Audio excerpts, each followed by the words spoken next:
Now, if Earth were the size of a nickel, Neptune would be about as big as a baseball. That's impressive, but it's nothing compared to the giant ninth planet that might be hiding out there. Now, our Planet 9's discovery saga might have finally come to an end. Turns out, the problem wasn't where we were looking, but how. And researchers might have just made the biggest solar system discovery in decades. You see, the idea of finding a planet beyond Neptune has been around for years now. I know, back in school, you probably learned that the ninth planet was Pluto.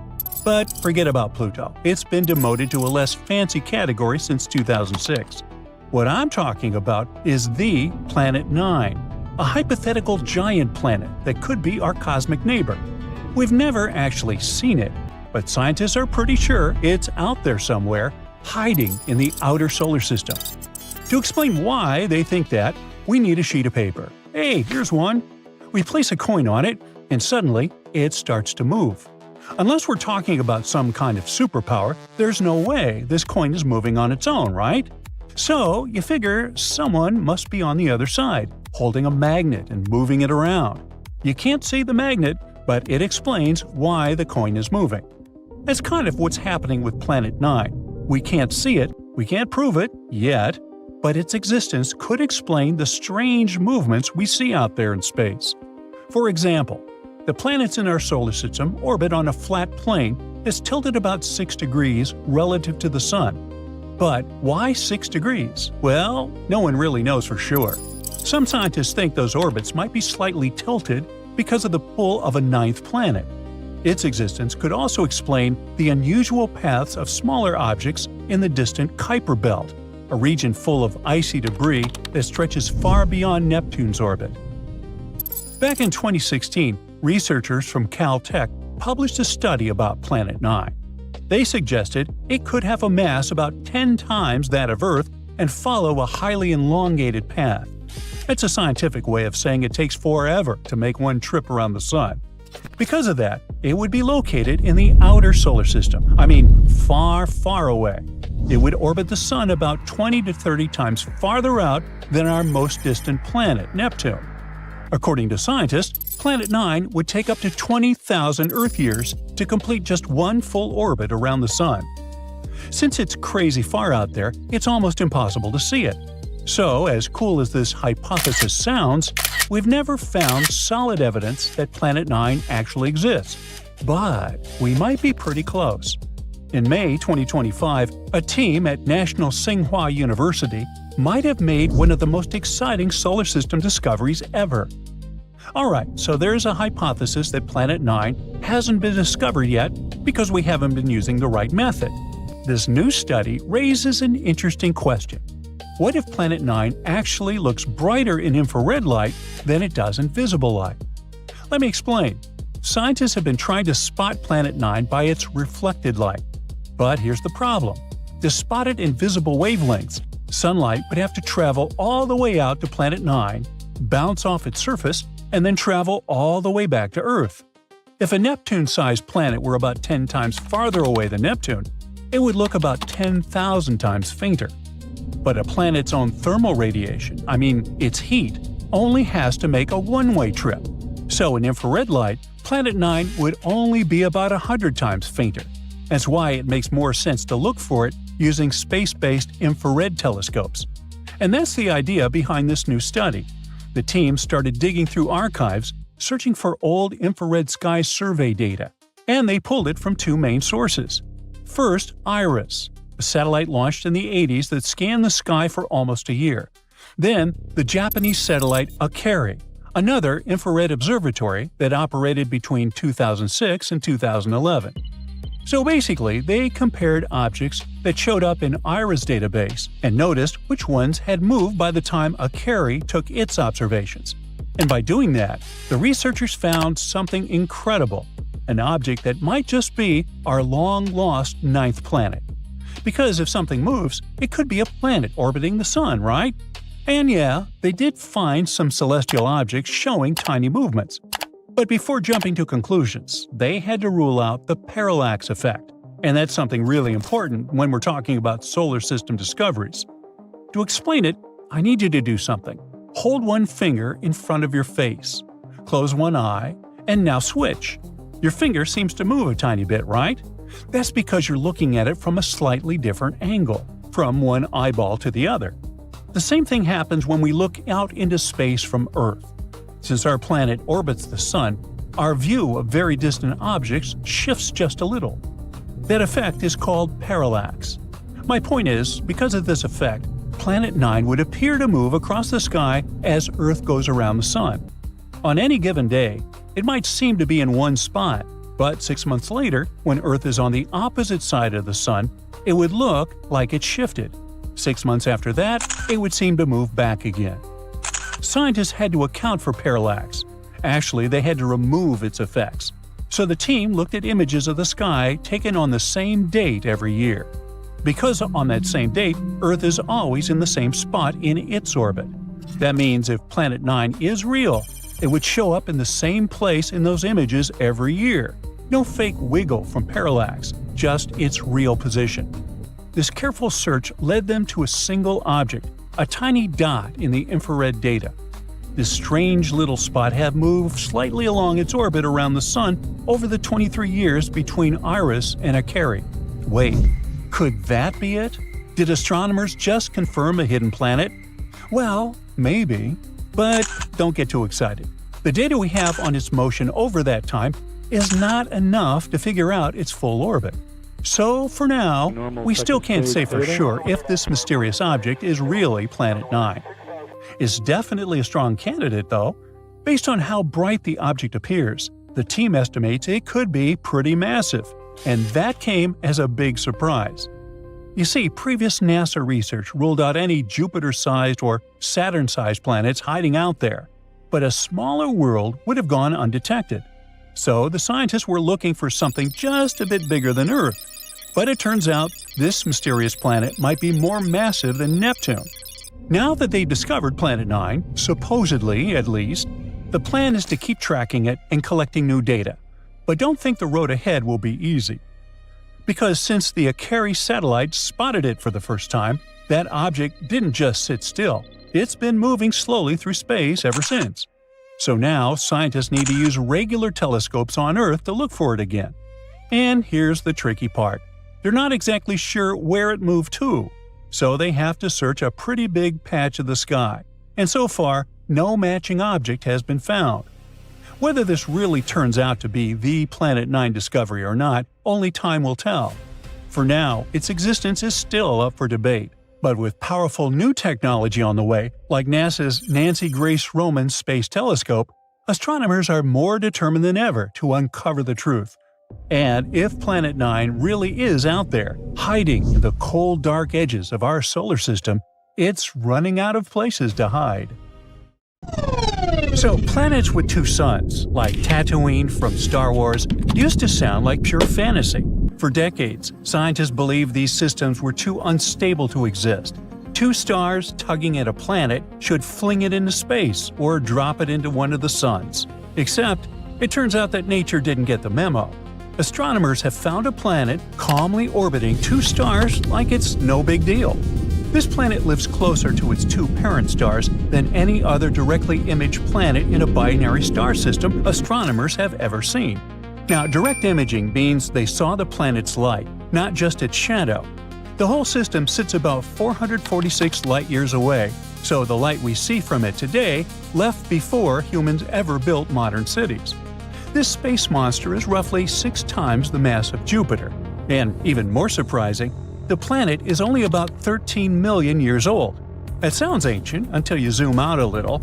Earth is about 4.6 billion years old, which makes this planet basically a newborn in cosmic terms. The two suns of this monster orbit each other incredibly fast and complete a full loop in just 18 Earth days. That means their gravity constantly shifts, yanking space around them like a cosmic washing machine. Even so, the planet stays locked in its path, so it takes it 300 Earth years to finish a single orbit. So nobody fully understands how this planet formed in the first place. When two stars orbit each other this closely, their gravity usually tears apart planet-forming material before anything big can take shape. Scientists have only found a few dozen planets like this so far, and that's nowhere near enough to piece together the full story. To solve the mystery, they need more data. Now, another cool find that still needs more research is a planet so stretched by gravity that it looks like a lemon, not a sphere. This planet is nothing like the calm blue and green worlds we see in space movies. It orbits a pulsar, which is basically a star's corpse. When a massive star expires, it collapses into an ultra-dense object that spins insanely fast and blasts radiation like a cosmic lighthouse. Being near one of those means game over for anything solid. And yet, this planet hangs on, barely. The gravity stretches it, pulling harder on the side facing the pulsar than the far side, like cosmic taffy.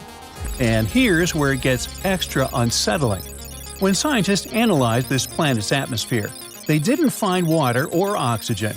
They found helium and pure carbon. No clouds, no oceans, no chance of life.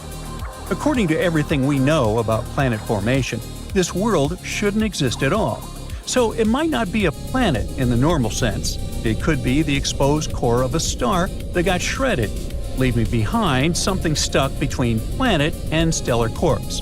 That's a pretty scary trend. The line between planets and stars keeps getting blurry. And speaking of scary, meet this guy. This system lives around two red dwarf stars. These two stars orbit each other at a distance similar to how far Jupiter sits from the Sun. Scientists found two Earth-sized planets and a third possible one squeezed right up next to the stars. One planet completes a full year in just over 2 days. Another takes about 3.5 days. The candidate planet orbits even faster. To put that in perspective, these planets sit less than 2 million miles from their star. The Moon sits about 250,000 miles from Earth. So yeah, these worlds are close. When they combined data from space and ground-based telescopes, astronomers realized they were staring at something totally new: planets that transit or pass in front of both stars.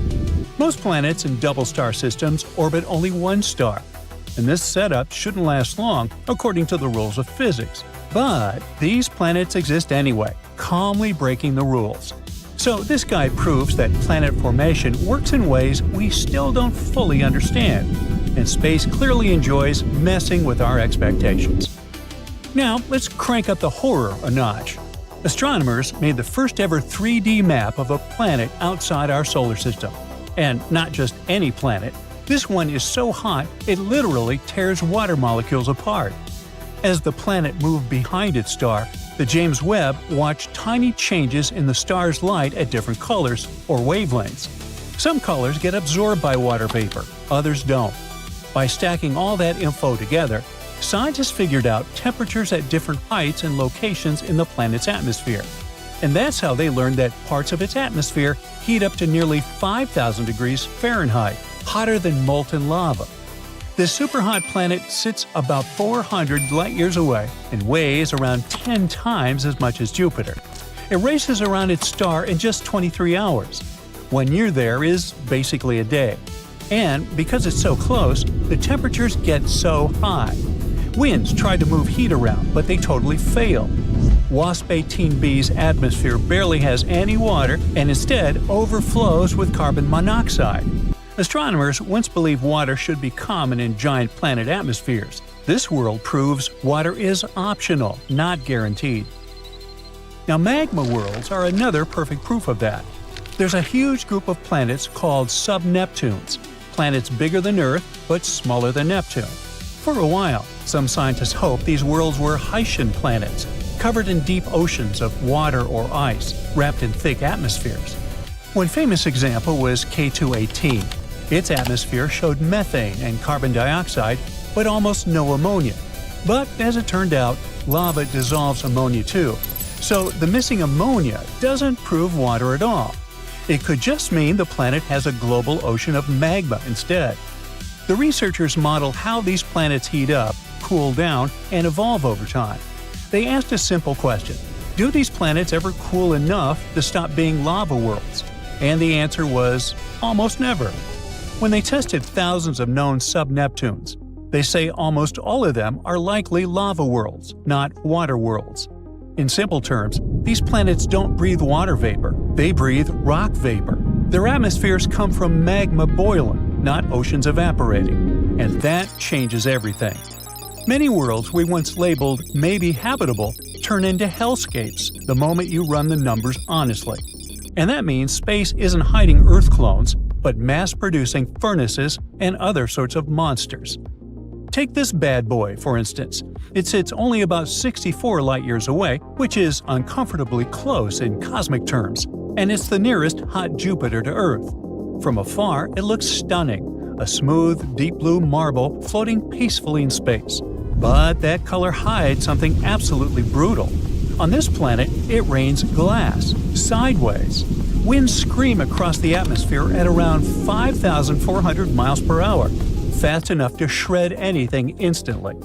The blue color comes from tiny particles of silicate, the stuff glass is made of, floating in the air. The planet's surface temperature hits about 2,400 degrees Fahrenheit, hot enough to melt rock. That heat turns those silicates into microscopic shards of glass that whip around the planet like a worldwide sandblaster. Standing there wouldn't hurt. You wouldn't exist long enough to ever feel it. And then there's the darkest planet ever found. It reflects less than 1% of the light that hits it. It's darker than coal, darker than black paint. Light just disappears into it. Not all planets even bother with stars at all. Astronomers have found rogue planets, worlds kicked out of their solar systems. These lonely planets drift through space in total darkness, frozen and untethered, with no sunrise ever again. Now, all of this shows us that our universe isn't designed for life. Life survives despite the universe, not because of it. Earth isn't typical, it's lucky. We're only at the beginning of this discovery era. Every year, new telescopes sharpen the picture, and every year, the picture gets stranger. The more clearly we see the universe, the less it resembles our imagination. And that's the most unsettling truth of all. Now it seems there's new solid evidence that Mars once had rainforests, real rainfall, and long-lasting rivers. NASA's Perseverance rover found a mineral called kaolinite on the floor of Jezero crater. Down on Earth, this stuff only forms in warm, wet places with heavy rain that lasts for millions of years. And this kind of rain feeds jungles, not deserts. That means Mars had showers for a long time. And that changes everything we thought we knew about the planet. So that mysterious kaolinite doesn't form from a quick flood or a melting glacier. It forms when liquid water keeps soaking into rock over insanely long periods, breaking it down grain by grain. When Perseverance spotted kaolinite pebbles and boulders scattered across Mars, scientists realized Mars once behaved less like Antarctica and more like the Amazon. That tells us that ancient Mars had a stable climate, thick enough for atmosphere, and a functioning water cycle with clouds, rain, and runoff. The place where the kaolinite showed up, Jezero crater, is pretty cool itself. It used to be a massive lake, fed by rivers that carved channels you can still see today from orbit. Scientists think those rivers could have washed the kaolinite into the crater like a conveyor belt of rainforest soil. Another theory is that a meteor impact blasted the material out of nearby terrain and dropped it there like cosmic shrapnel. Either way, water clearly moved these rocks around, and moving water is a huge deal because stagnant water doesn't shape landscapes like that. Every form of life we know depends on liquid water. Not ice, not vapor, liquid water that sticks around. A warm, wet Mars with rainfall would have had streams, wetlands, and chemical reactions happening non-stop, which are the same ingredients Earth used to kickstart life.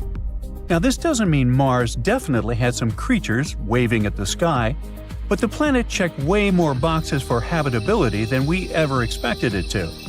For decades, Mars looked like a planet that maybe thawed for 5 minutes and then froze forever. Now it looks more like a world that stayed comfortable for hundreds of millions of years before everything went wrong. Scientists think Mars lost its atmosphere because it lacked a strong magnetic field, which is like a shield that protects planets from the solar wind, a constant blast of charged particles from the sun that can strip a planet bare over time. While all that rainforest talk grabs headlines, Mars keeps stacking surprises. In 2025, scientists spotted skylights on Mars. Those are giant holes in the surface of the red planet that drop straight down into underground cave systems, which formed long ago. On Earth, caves like this protect life from radiation, temperature swings, and surface chaos, which makes them perfect hiding spots if ancient Martian life ever existed. Some of these caves might be karstic, which means slightly acidic water slowly dissolved the rock, carving out underground chambers over time. That process needs liquid water and patience, which Mars apparently had plenty of back in the day. Scientists suspect these caves could trap ice, preserve chemical fingerprints of life, or even lock away organic material untouched for billions of years, like a time capsule no one has opened yet. The caves sit in a region called Hebrus Vallis, tucked between an old volcano and a massive plain in Mars's northern half. This area doesn't show signs of lava tubes, which scientists already know exist on Mars. Instead, it shows ancient river channels, hydrated minerals, and sediments that only form when water sticks around. Scientists spotted 8 skylights and knew they weren't impact craters because nothing splashed outward when they formed. The surface simply collapsed into empty space below. Researchers pulled this story together using old Mars mission data, including mineral maps, hydrogen readings that hinted at buried water, and ultra-sharp images from orbit. The big deal is this: caves protect things. They block radiation, trap ice, and preserve chemical traces far better than the surface ever could. If Mars ever hosted life, even tiny microbes, those caves rank among the best places to find what's left. Now, a year earlier, in July 2024, the Perseverance rover drove along what used to be a river billions of years old. After the river dried up, part of a rock face broke loose and fell into the channel. Perseverance found it sitting there, untouched for ages. Scientists named it Sheyava Falls. The rock's surface showed tiny dark spots scientists nicknamed poppy seeds, and larger pale blobs with dark rims called leopard spots. When Perseverance zoomed in, it also detected organic molecules. These are carbon-based compounds, the same basic ingredient every living thing on Earth uses.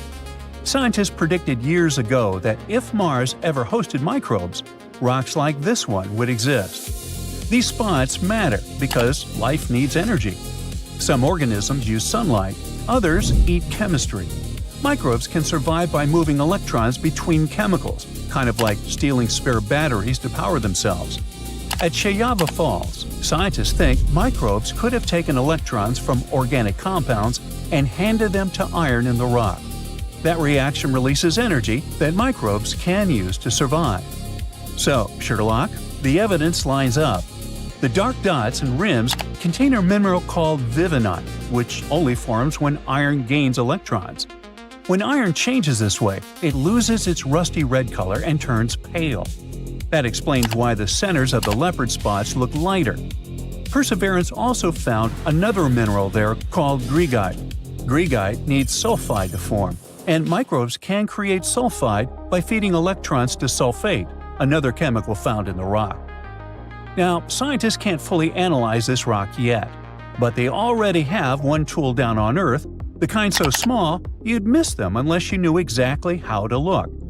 If microbes ever lived in Mars's ancient oceans, they probably didn't leave skeletons or bones. They left chemical fingerprints locked inside minerals. On Earth, microbes showed up in oceans about 3.7 billion years ago, give or take. Mars had water around the same time.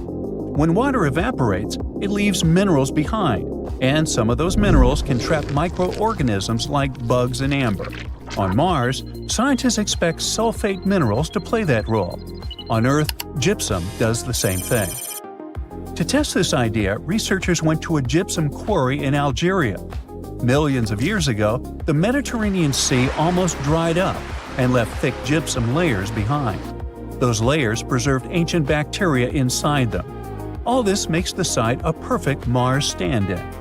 The team tested a compact device called LIMS, which is an easier way of saying laser ablation ionization mass spectrometer, which I'm only going to say once. A laser zaps a tiny spot on a rock, vaporizes it, and then reads the chemical elements released. Each element leaves a unique signal, like a barcode, that lets scientists spot chemical traces linked to life. When they aimed LIMS at the Algerian gypsum, scientists found thin, thread-like structures already known to be bacteria. They also spotted minerals that microbes help create, like dolomite and certain clays. That matters because microbes don't just leave fossils, they change rocks while they live. Mars makes this harder though. Its environment differs from Earth's, and any fossils there would be billions of years old, not millions. Scientists also need to rule out non-living processes that could copy these signals. Now, lots of people think that to find all the answers, humans must go to Mars. And the #1 goal for the first human mission to Mars is finding life, not digging up resources or setting flags. Scientists want to know if Mars ever hosted living organisms, if it still does today, or if the planet once ran the chemical experiments that led to life. After that, researchers want to understand where Mars keeps its water and carbon dioxide, how those cycles work, and how they changed over time. Geology comes next because rocks keep the planet's memory. Every layer tells part of Mars' story. Scientists need to understand how Mars affects the human body, the brain, and even group dynamics when people live together in isolation. Long-term plans go even farther. Scientists want to learn how plants, microbes, and animals survive on Mars, how radiation alters DNA, and whether reproduction works across generations. They also want to know if Martian microbes could harm astronauts or equipment. Now picture a strange world where molten metal falls from the sky, a planet where it rains glass sideways, a place where the winds are many times the speed of sound. Even though these planets sound like stuff from a nightmare, they do exist. Would you survive on any of them? Nope. But come on, let's see why. Now, brace yourself, and I mean it literally, because WASP 127b is terrifyingly windy. On Earth, our most powerful storms produce winds around 200 miles per hour. And even Neptune, the windiest planet in our solar system, tops out at about 1,100 miles per hour. But on 127b, winds dash across the equator at a staggering 20,500 miles per hour. That's 35 times faster than a jet and faster than the speed needed to orbit the Earth. 127b orbits a star similar to our Sun, but it's super close to its parent star, only 4.3 million miles away. That's why it takes just 4.2 days to make a full orbit. The heat there is insane. Cloud tops reach 1,800 degrees Fahrenheit, which is enough to melt almost, anything. And 127b is supermassive. Well, kind of.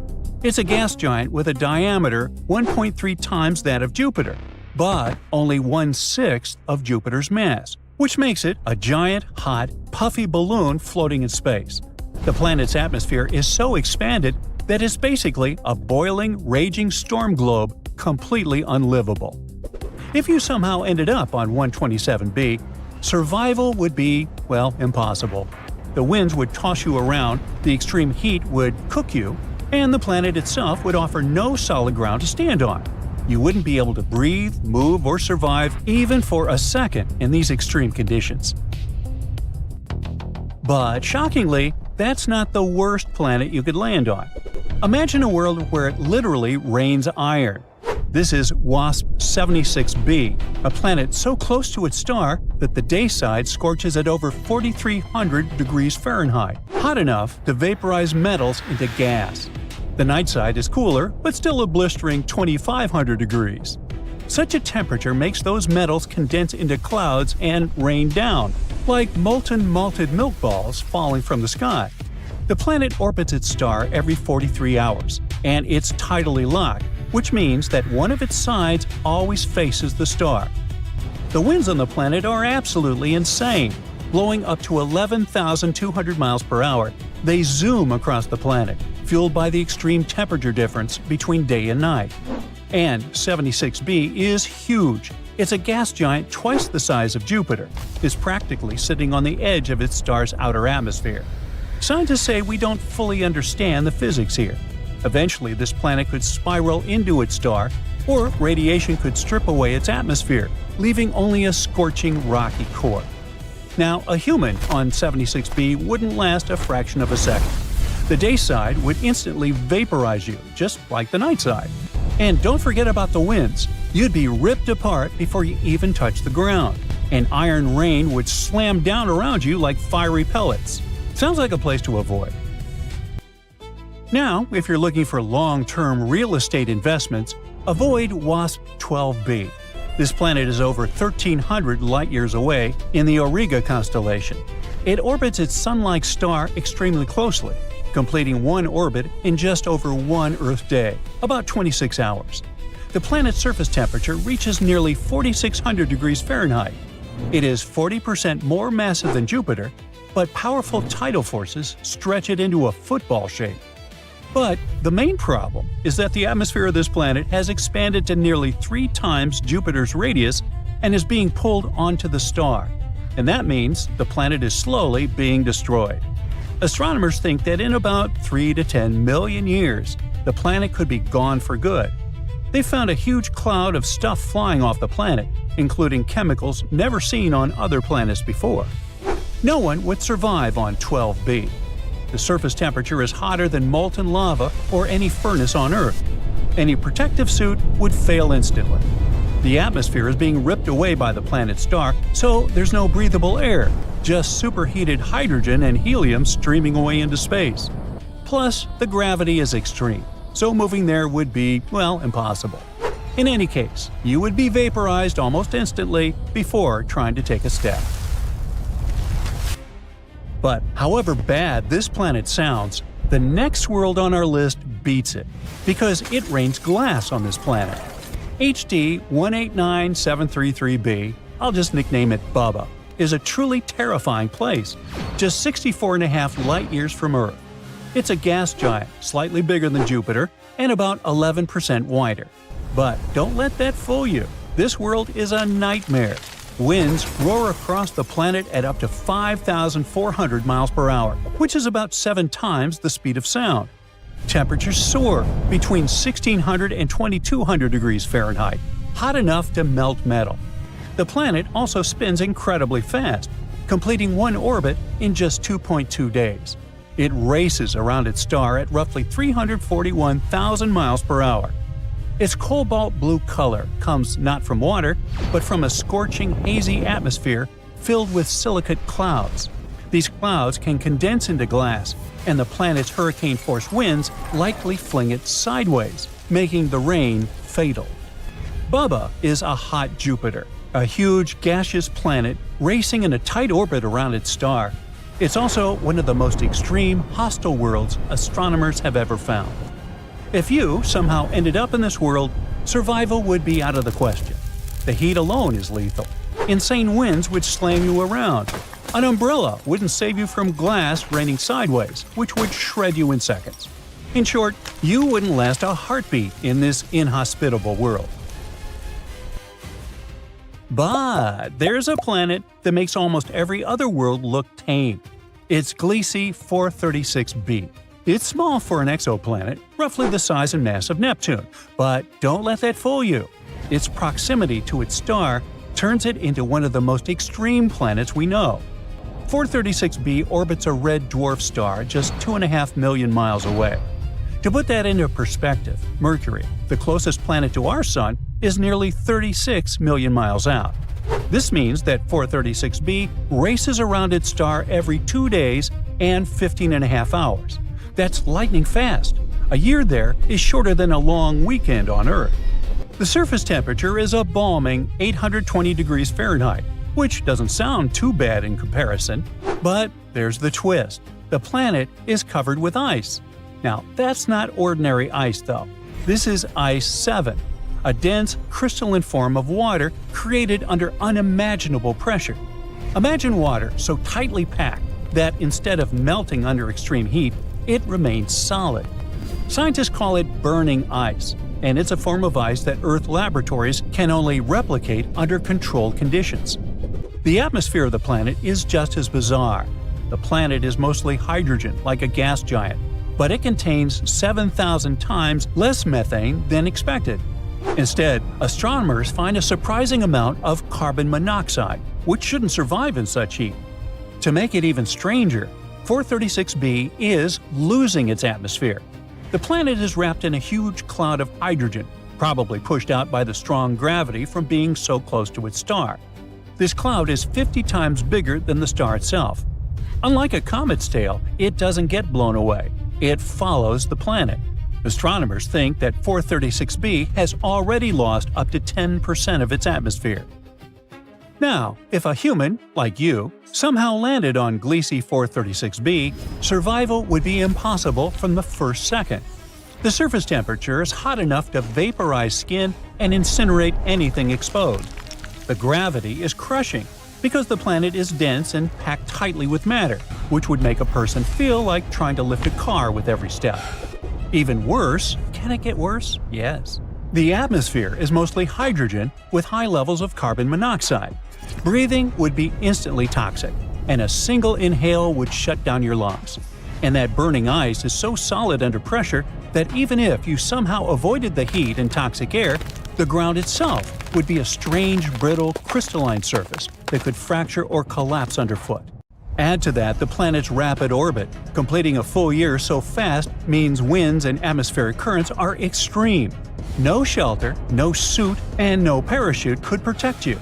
In short, you would be instantly boiled, crushed, and poisoned, all while the strange dense ice underfoot refuses to melt. Well, bye-bye.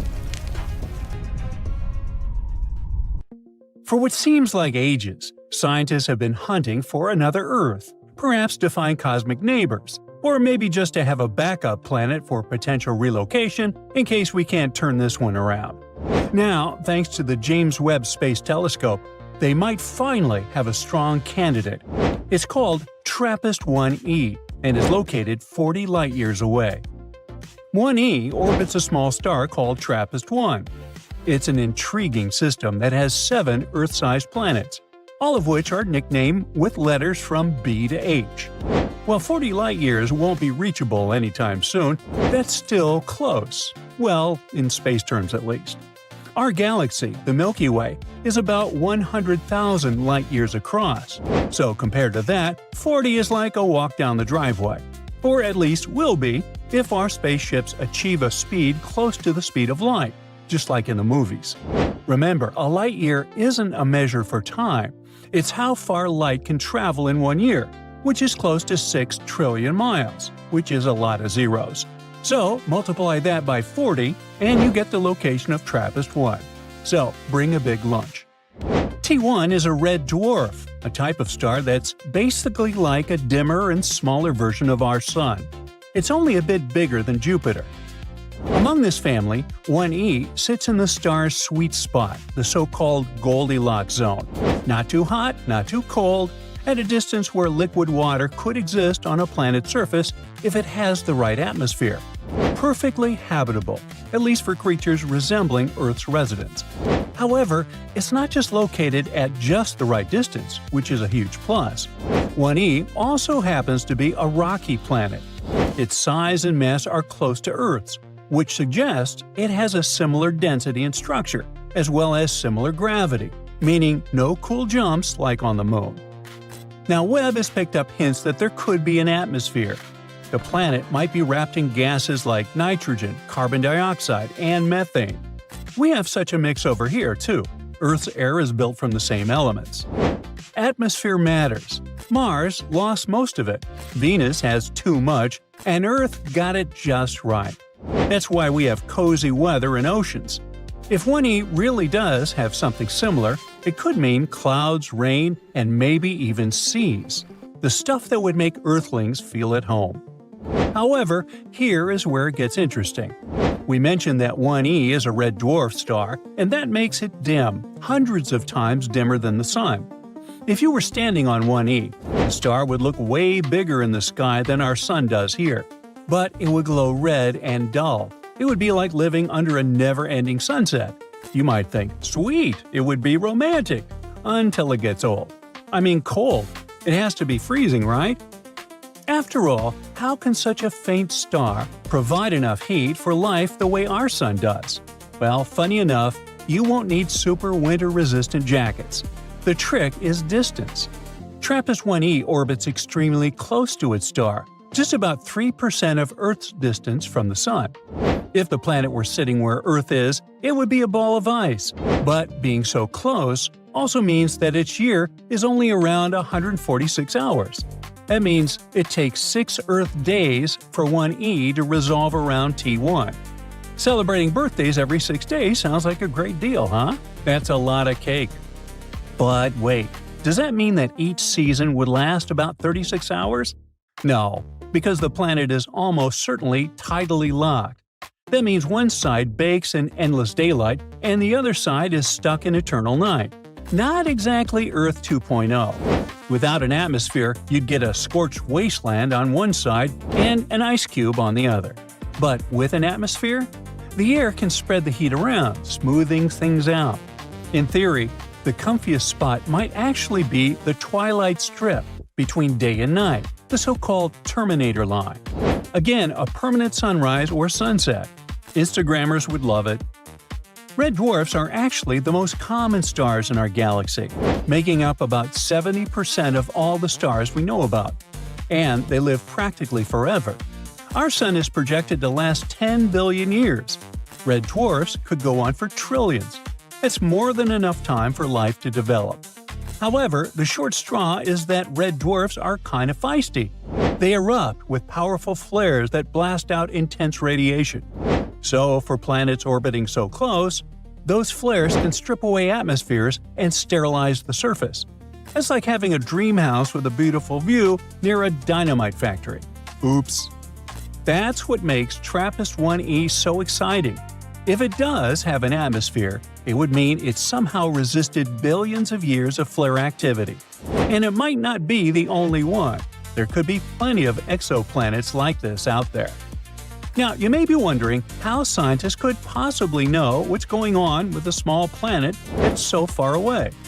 Well, they study light, using a technique called transit spectroscopy.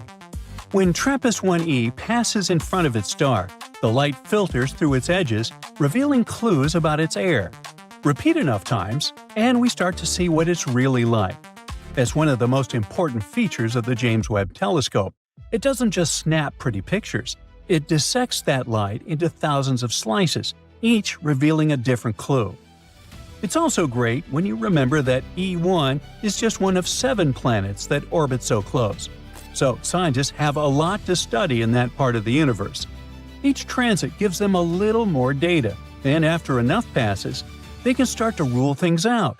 No thick hydrogen blanket? Check. No Venus-style carbon dioxide swamp? Looking that way. What's left is a planet that might, just might, have something closer to Earth's atmosphere. In other words, nobody's sending probes to TRAPPIST-1e anytime soon. But with telescopes like Webb, we can already peek at its air from across the galaxy. If you follow space-related news, you are already aware that 1e isn't the first so-called Earth-like planet that reached headlines. Astronomers have been teasing us with candidates for years, and each one comes with a but. As in, however, not your butt. For example, Kepler 186f. Back in 2014, it was the first Earth-sized planet spotted in the habitable zone of its star. People were really excited. NASA even made a sci-fi-style travel poster. The catch? Oh well, just one minor thing. The fact that it's about 500 light-years away. Even if we build a spaceship that could cruise at a tenth of light speed, which we can't, it would still be a 5,000-year-long trip. Then there's Proxima Centauri b. This one is close, just 4.2 light-years away, orbiting the nearest star to our Sun. On paper, it's a dream. However, its star is even moodier than T1. Proxima exhales massive radiation flares regularly, which makes everything unpredictable and unstable. And then we have K2-18b. The James Webb Telescope actually spotted methane and carbon dioxide in its atmosphere, gases which might hint at biological activity. Sounds great, except the planet is more like a mini Neptune, probably wrapped in thick gas layers and unlikely to have a solid surface to stand on. The bottom line? When compared to all these, TRAPPIST-1e looks like the most promising one. Close enough to study, rocky enough to stand on, and sitting in a sweet spot where liquid water could exist if conditions line up.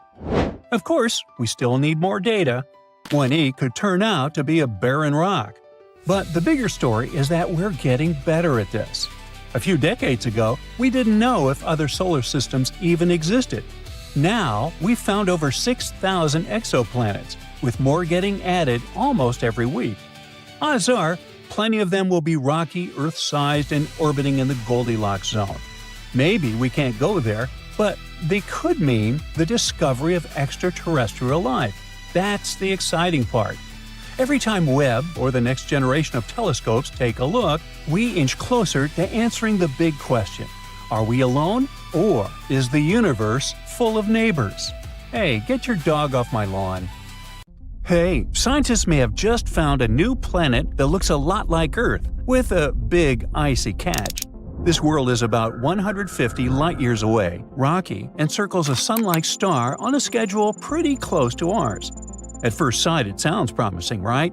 Well, slow down. There's a catch here. It might be insanely cold as Mars in the deep freeze. You see, HD 137010b, that's a mouthful, doesn't seem to be a gas ball, so we would probably be able to stand on its surface.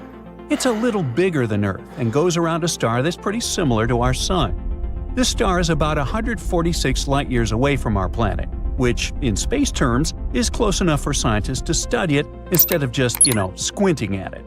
But what made people excited is the fact that this planet takes about 1 Earth year to go around its star.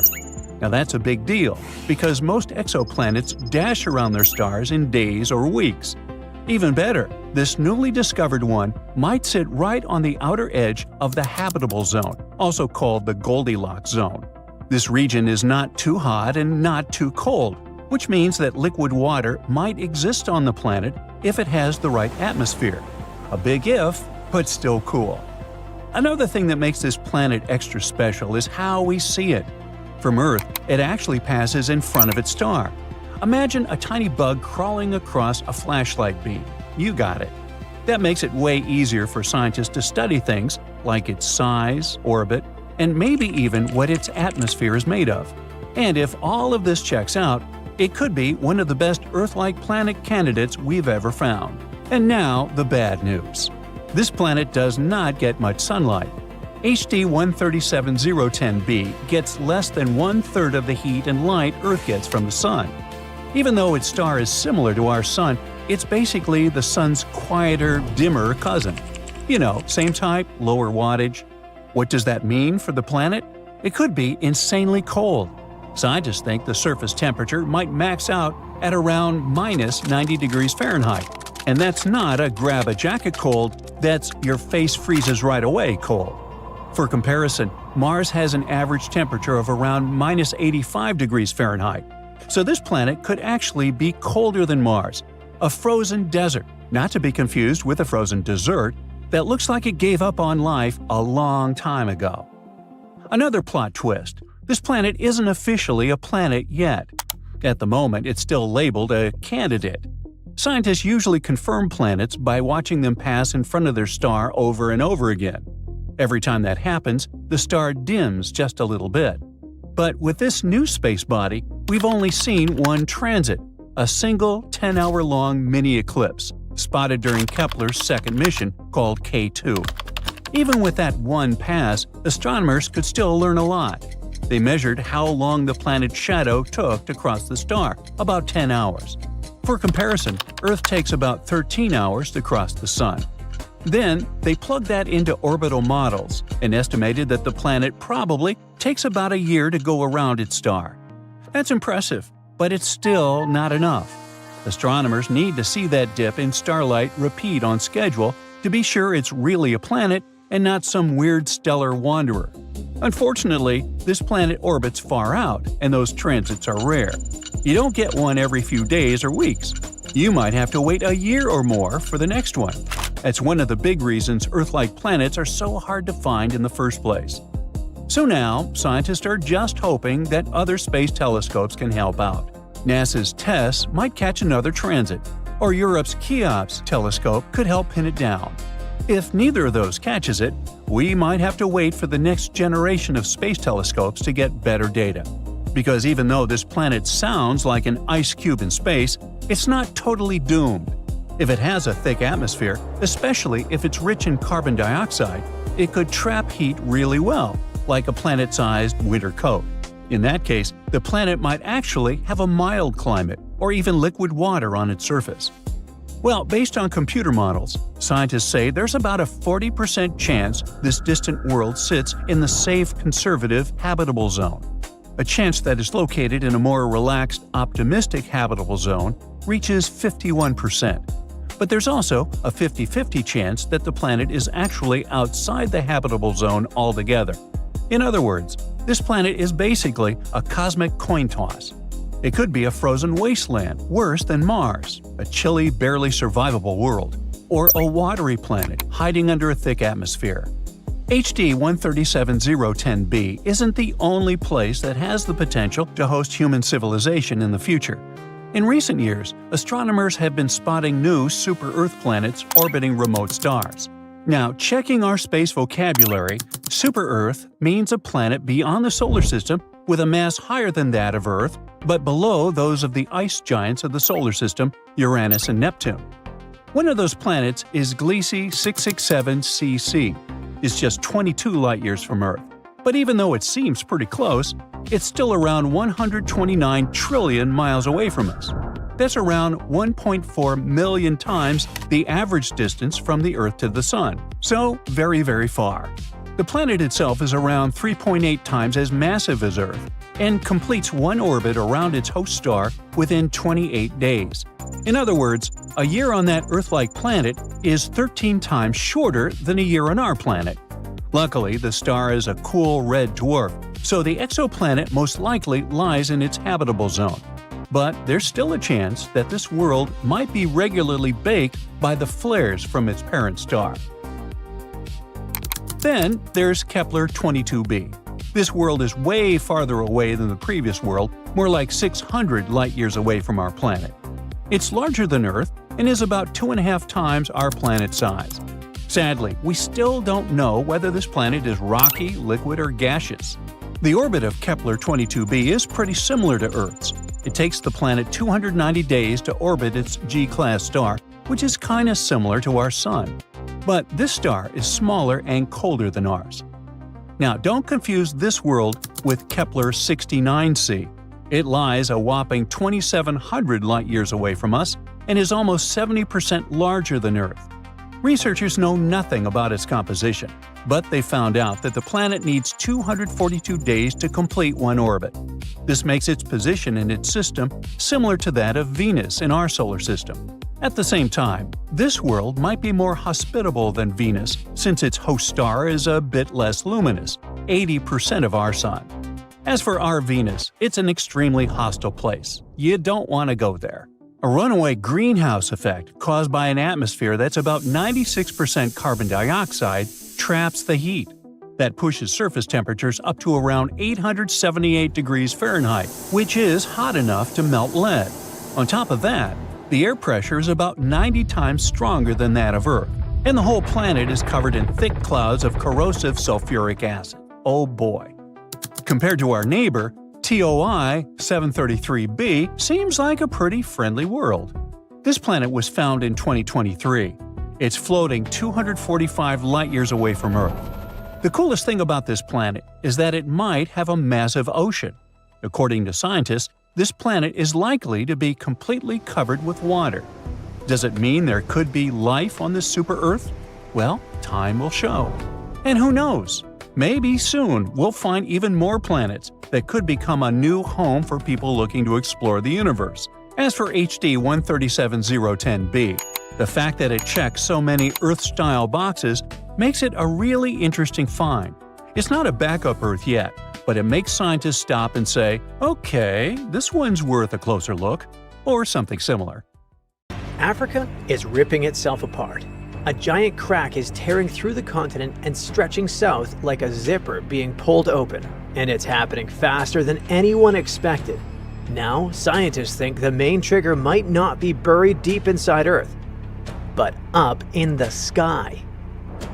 That's right. What might be speeding up this breakup process is the region's drying climate and brutal droughts. And that feels off, right? Usually tectonic plates move first and the climate changes afterward, but in East Africa, it might be flipped. The climate may actually be helping the plates pull apart faster. But first, let's look at what's really going on there. So, Earth's crust isn't one solid shell. It's made of giant tectonic plates, massive slabs of rock that never stop moving. They grind past each other, collide, slide under, climb over, or stretch apart. This motion is so slow, we don't notice it. But over long periods, those tiny shifts reshape continents, just like what's happening in Africa. For about 30 million years, the Arabian plate has been moving away from the African plate. That slow pull split the land. The seawater rushed in to fill the gap, forming the Red Sea and the Gulf of Aden. And that's not the only breakup happening there. In eastern Africa, the Somali plate is stretching away from the Nubian plate. This is opening up the East African Rift Valley, cutting right through places like Ethiopia and Kenya. The region where these plates meet has a name. It's a triple junction. But in this case, they aren't crashing into each other. All three tectonic plates are diverging. When that happens, the crust gets pulled in different directions at once, like fabric being stretched from three corners. It weakens, thins out, and cracks open. They're pulling apart at different speeds too. The Arabian plate is moving away from Africa at about an inch per year. The two African plates are separating more slowly, roughly between half an inch and 0.2 inches per year. And as they open that gap, hot material from deep inside Earth rises up and hardens, creating brand new seafloor along the split.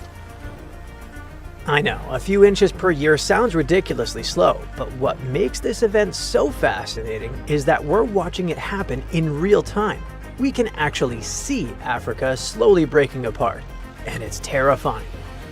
Back in 2005, a 35-mile long rift that opened up in the Ethiopian desert. The crack is 20 feet wide in some places, which is roughly the size of a shipping container. This is just one example of how active the region really is. From space, satellite images show valleys and rifts slowly widening over time. And down on the ground, people are posting videos of places where the Earth has already split open, leaving big cracks and gaps. Roads, houses, even schools are getting torn apart. The whole area keeps shaking from earthquakes, and the volcanoes are very active. What I mean is, even though this splitting process is super slow, we can actually see it happening, and it's unstoppable. Experts believe this crack in the East African Rift Valley will become a gateway. Waters of the Indian Ocean will eventually invade the valley and fill the growing gap. That will help pull the land apart even more, and eventually it'll create a brand new ocean. And we know that can happen because Earth has done it before. That's exactly how the Atlantic Ocean formed about 180 million years ago, when South America and Africa pulled away from each other. If the East African Rift keeps opening up, parts of Eastern Africa, Somalia, Kenya, Tanzania, Mozambique, and a big chunk of Ethiopia could one day break away from the rest of the continent. That means countries like Zambia and Uganda could actually end up with brand new stunning coastlines. But don't pack your swimsuit yet. Unfortunately, none of us will be swimming in the waters of this future sixth ocean anytime soon. Scientists estimate the full split would take about 5 to 10 million years. That's basically forever in human terms. But in Earth terms, it's surprisingly fast, almost like record speed. Now, scientists are trying to figure out why it's happening so fast. I mean, faster than it should.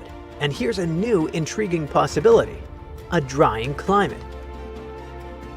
One of the biggest clues starts right here at Lake Turkana. This lake in Kenya is about 19 miles wide and it's up to 400 feet deep in some places.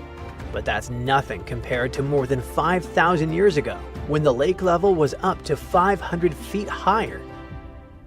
Back then, the continent was going through something known as the African humid period. It was a time when Africa was wetter than it is today, and the Sahara wasn't a desert at all. It was green, wet, and full of lakes, rivers, and vegetation. But since then, the whole region has shifted into a much drier phase.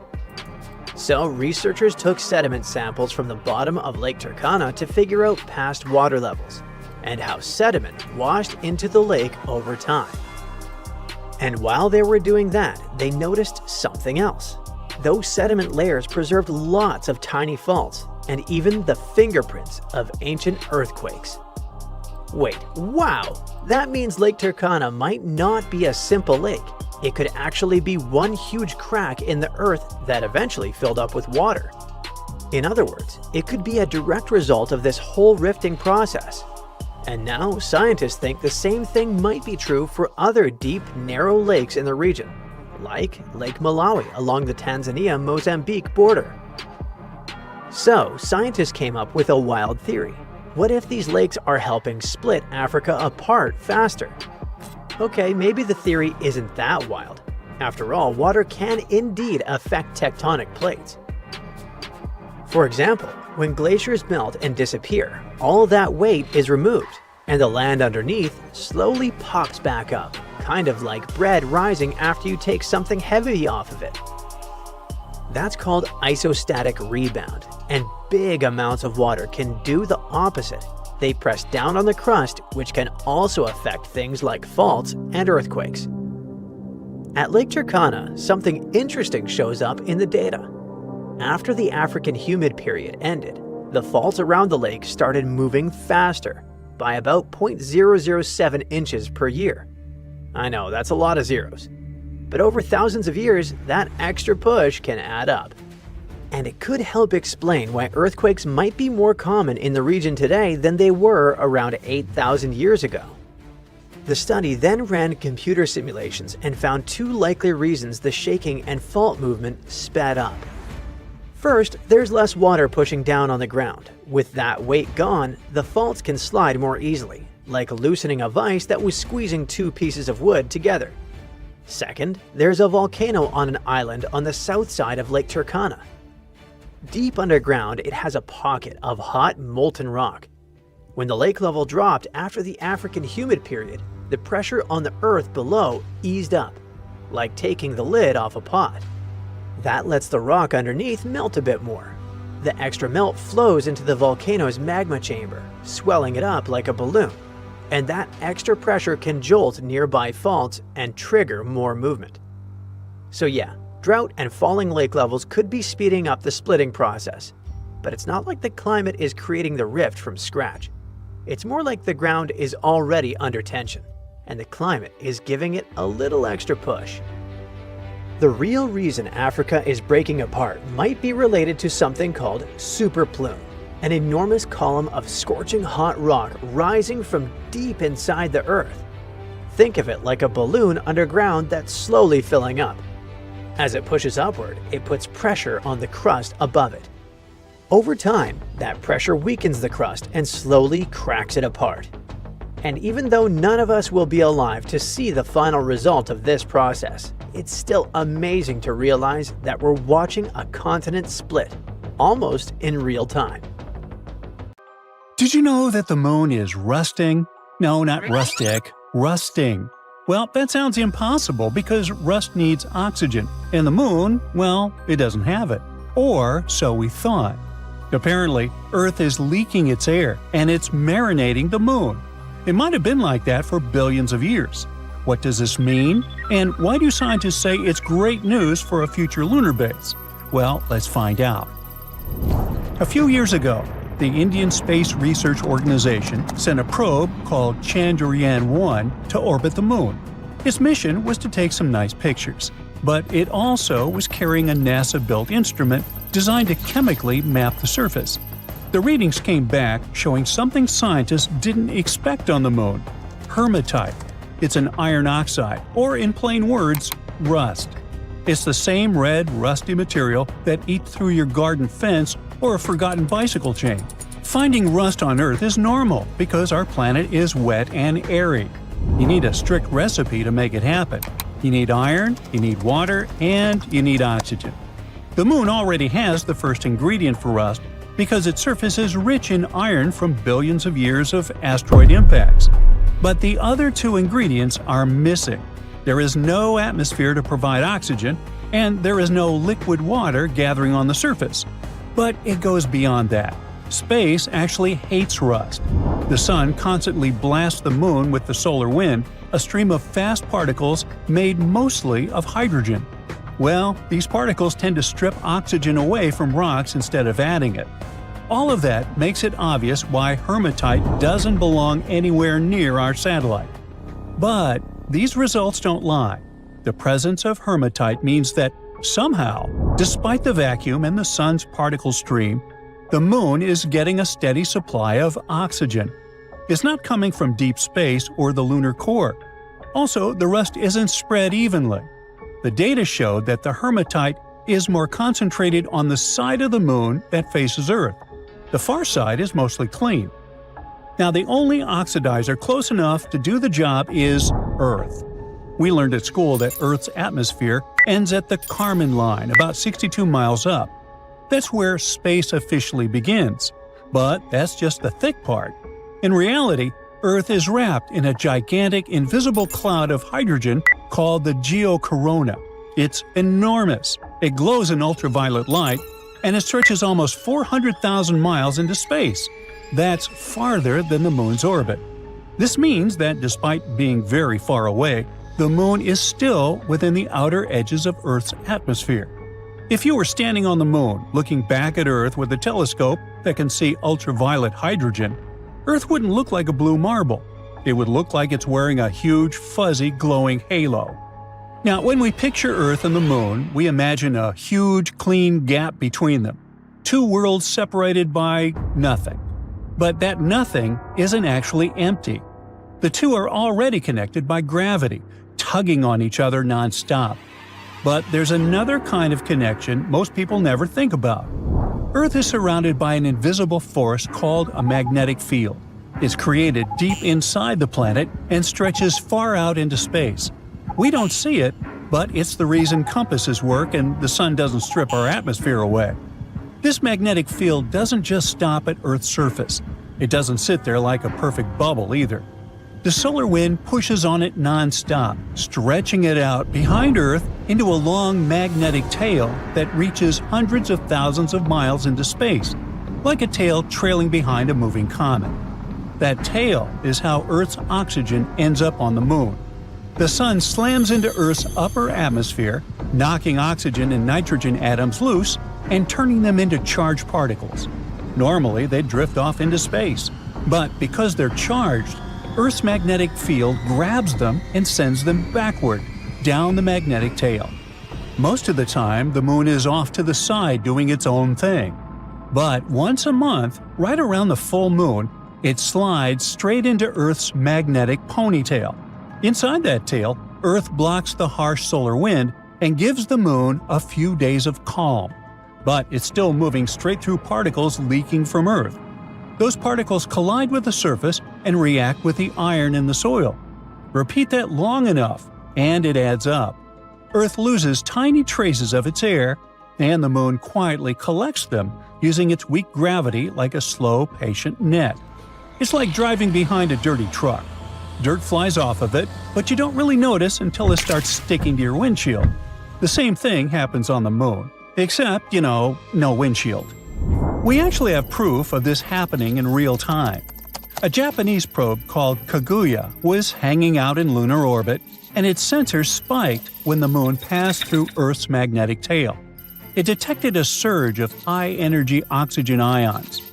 Scientists call it the Earth wind. It acts like the solar wind, except instead of being hot particles from a star, it's made from leftovers of our own atmosphere. And this suddenly makes the Moon part of a much bigger story. Scientists think this kind of atmospheric escape can help explain what happened to planets like Mars. The red planet doesn't have a global magnetic field today, but long ago it probably did. When that shield failed, its atmosphere had a much easier time leaking away. Studying Earth and the Moon is like watching a version of that process on replay, just in slow motion. And it's not unique. Near the edge of the solar system, Pluto's thin atmosphere is slowly being stolen by its moon Charon. Ooh, larceny in space. Pluto's gravity is so weak that its atmosphere stretches far into space. When those gas particles drift close enough, Charon's gravity simply grabs them. No magnetic field needed, just a leaky planet and a nearby moon pulling the material away. Now, when the Apollo astronauts brought lunar soil to Earth, it was already loaded with hydrogen from the solar wind. The sun sprays the lunar surface with hydrogen, and over time, that hydrogen gets baked straight into the dust. That's the H, but you still need the O2 to create water. The regolith may already contain trace amounts of oxygen locked into minerals and dust, not as ice, but as something that can potentially be processed. It would mean that regolith is not just a nuisance that destroys gear and rovers. For a future lunar base, even small amounts matter. Water is heavy. Launching it from Earth is a nightmare. If the moon can supply even part of what astronauts need, it could make a difference. Now, another cool side effect of this discovery is that drilling into the moon could tell us more about Earth's history. You see, our planet is terrible at keeping records. It's like a giant recycling machine. It's always changing. Tectonic plates grind the crust down and melt it into magma. Winds and rains erode rocks. The air that we breathe now is different from the one that was around 2 billion years ago. Now, we can guess what the ancient atmosphere was like, but we don't have a physical sample. The moon is the complete opposite. It's cold and static. When those Earth particles land on the moon, they get buried under dust and stay there. They're trapped in the crystal lattice of the soil. Think of the lunar surface like an ice core in Antarctica. The deeper we dig, the further back in time we go. If we drill a core sample on the moon, we might, theoretically, find layers of oxygen and nitrogen from 2.5 billion years ago.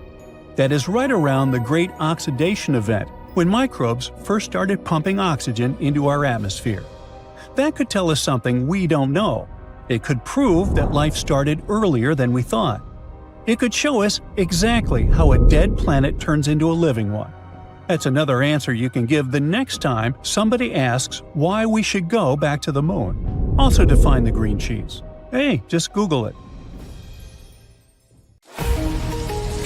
The Amazon rainforest is shifting into a climate that Earth hasn't seen in millions of years.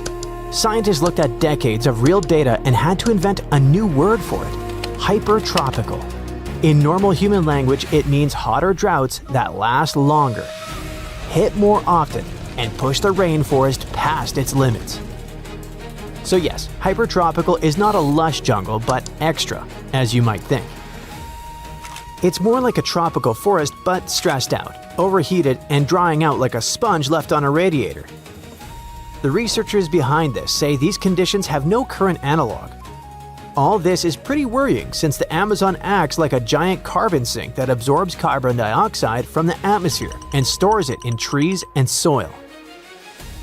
It's like Earth's lungs mixed with a massive storage vault, but when trees get hammered by heat and drought, they struggle to grow, they lose leaves and simply wither.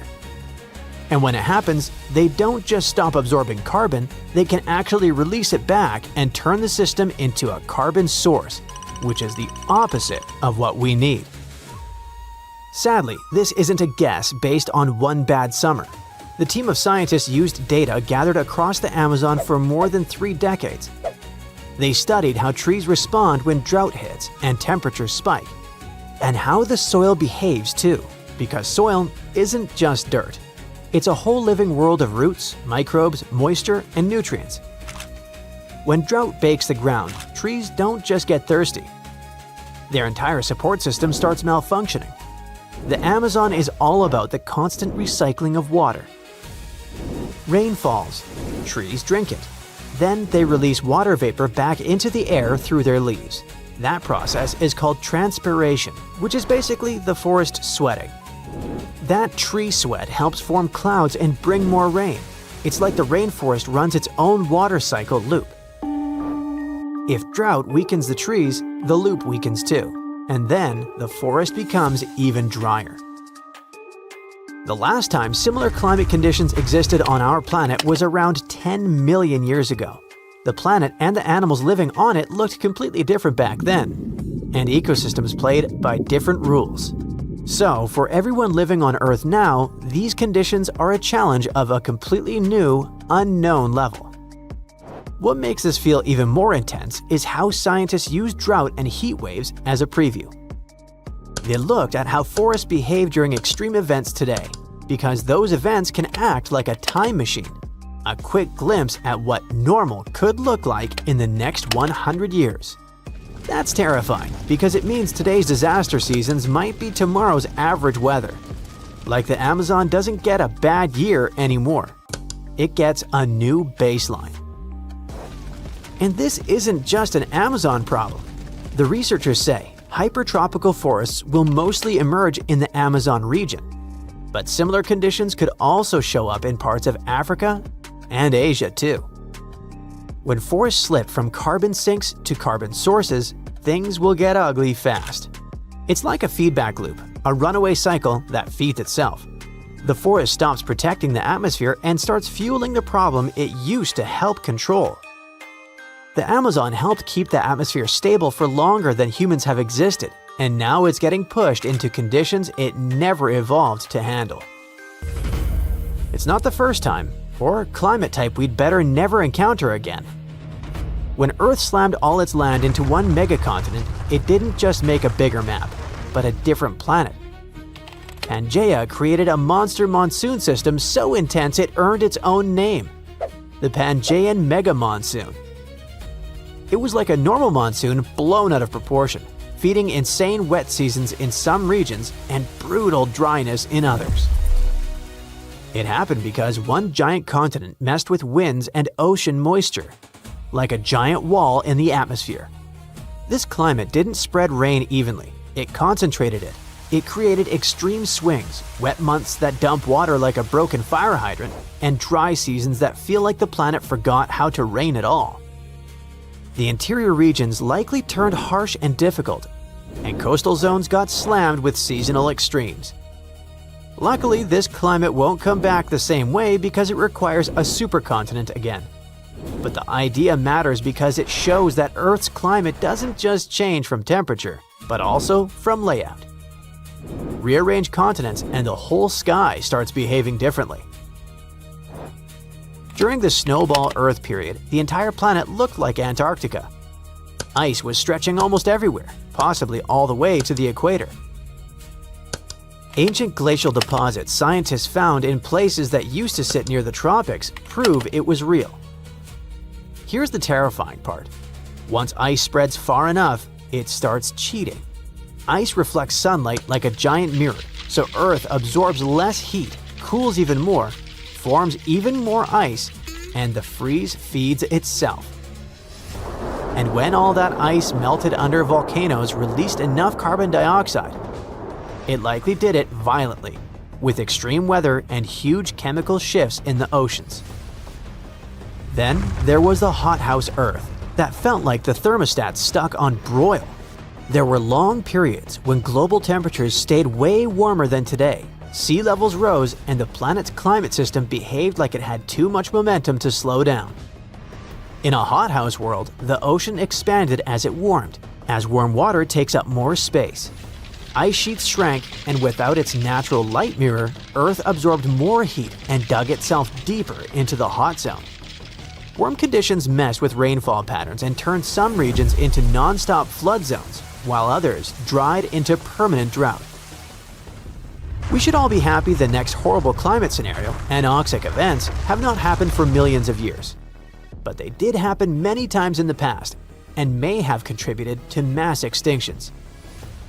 The ocean looked normal from above, but underneath, huge regions turned into low oxygen zones. Part of the ocean became stratified, meaning the layers stopped mixing properly. Warm surface water stayed on top, deeper water got cut off, and oxygen stopped refreshing the depths. Then bacteria took over, breaking down organic matter in ways that created nasty chemical conditions. Whole ecosystems collapsed, and it didn't take a meteor to trigger it. Just the wrong combo of warming, nutrient overload, and messed up ocean circulation. These events also left behind black, organic-rich sediments, like the ocean wrote down the disaster in dark ink. And the creepiest part is that the ocean anoxic events didn't feel like a dramatic explosion. They felt like a slow suffocation of the sea. After you learn about all these, some climate models from the past don't sound that scary after all. The Carboniferous Earth looked like it got trapped in wet mode. Giant swamps stretched across continents, and forests soaked the world like a sponge that never dried out. The air carried more oxygen than today, which sounds nice until you remember what oxygen does to insects. This was the era that produced giant creepy crawly legends like millipedes the size of a car. This climate also allowed to building huge coal deposits because withered plants piled up faster than nature could break them down. So, the climate didn't just create scary life, but also fuel for the future. Coal formed because the planet had endless swamp forests and the right conditions to bury carbon instead of recycling it. This climate won't come back because Earth's continents, ecosystems, and carbon cycle don't run the same way now. During the early Eocene period, our planet ran warm enough that the poles didn't freeze the way they do now, and the temperature gap between the equator and the Arctic shrank. Scientists call this an equable climate, which means Earth felt more evenly warm across latitudes. High-latitude land stayed above freezing year-round in some models and evidence. Places near the Arctic were living without deep winter ice dominating everything. It didn't mean the whole world felt like Hawaii, but it did mean fewer extreme contrasts. If the planet warms enough, pole to equator differences can shrink again, and seasons can soften in certain regions. But the Earth system today has ice sheets, ocean patterns, and human-built infrastructure that never existed back then. So if low-season Earth returns, it won't feel calm. Stop for a second and look at the ground beneath your feet. Is it a quiet suburban street, a flat basketball court, or maybe a peaceful stretch of farmland? You probably feel safe because there isn't a giant smoking mountain on the horizon, but that safety is an illusion. Yeah, sure. Yellowstone, Vesuvius, or Mount Fuji, those are the celebrities of the geological world. Giants that dominate the skyline and sometimes blow their tops. But what about a hidden threat? One that doesn't look like a volcano at all. It's invisible, it's silent, and thousands of these traps are scattered across the planet, lurking right under the foundations of our biggest cities. Scientists call them monogenetic volcanic fields. To the untrained eye, they don't look like volcanoes at all. They disguise themselves as innocent hills, flat plains, or just lovely lakes. For decades, they were mainly ignored because of their small size. But new data suggests these hidden systems are far more dangerous than previously thought. And unlike the big giants that give weeks of warning rumbles, these invisible volcanoes specialize in surprise attacks. Hold tight. To understand the danger, we have to look at the plumbing. A standard volcano acts like a simple chimney. There is a central magma chamber and a main pipe leading to the surface.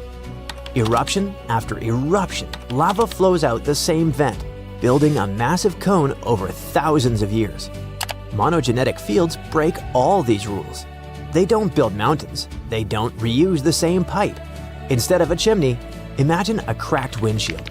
Magma deep underground scans for any weakness in the crust over a massive area. It pushes up, cracks the surface, erupts once, usually violently, and then calms down forever. The next time magma rises, it won't use that old vent. It will find a new crack 5 miles away, or 10. This means you can't just monitor one specific mountain. The entire region is a danger zone. And because each volcano is a one-and-done event, the landscape is deceptive. You could drive past the site of a violent ancient explosion every day on your way to work and simply see a grassy knoll. The scary part is the speed. In these fields, magma can rocket from 30 miles down to the surface in less than 24 hours. It moves at a speed of up to 4 miles per hour. That sounds slow for a car, but for melting rocks, that is the speed of an elevator. This isn't just a theoretical problem for empty deserts. Take Auckland, New Zealand. It's a stunning modern city with beautiful harbors and over 1 million residents. But Auckland is built directly on top of a geological minefield. Sounds a bit crazy, right? Beneath rugby stadiums, parks, and busy intersections lies the Auckland volcanic field. Those scenic green hills scattered across the city aren't just landscaping. They're the remains of over 53 separate volcanic eruptions. Rangitoto Island, which sits just offshore, emerged from the ocean only 600 years ago. In geological time, that was 5 minutes ago. For years, this field was considered sleepy, but recently, scientists have started noticing subtle changes. The terrifying reality of a field like this isn't that a volcano we already know will erupt again. It's that a new one can pop up and go from zero to a disaster in the blink of an eye. A bubble of magma could rise silently beneath a factory, a highway interchange, or a residential neighborhood. There is no designated safe zone because the threat is spread across the entire city map. History gives us a brutal example of how fast this happens. In 1943, a farmer named Dionisio Pulido was plowing his cornfield in Mexico, on the outskirts of Mexico City. It was a normal Tuesday.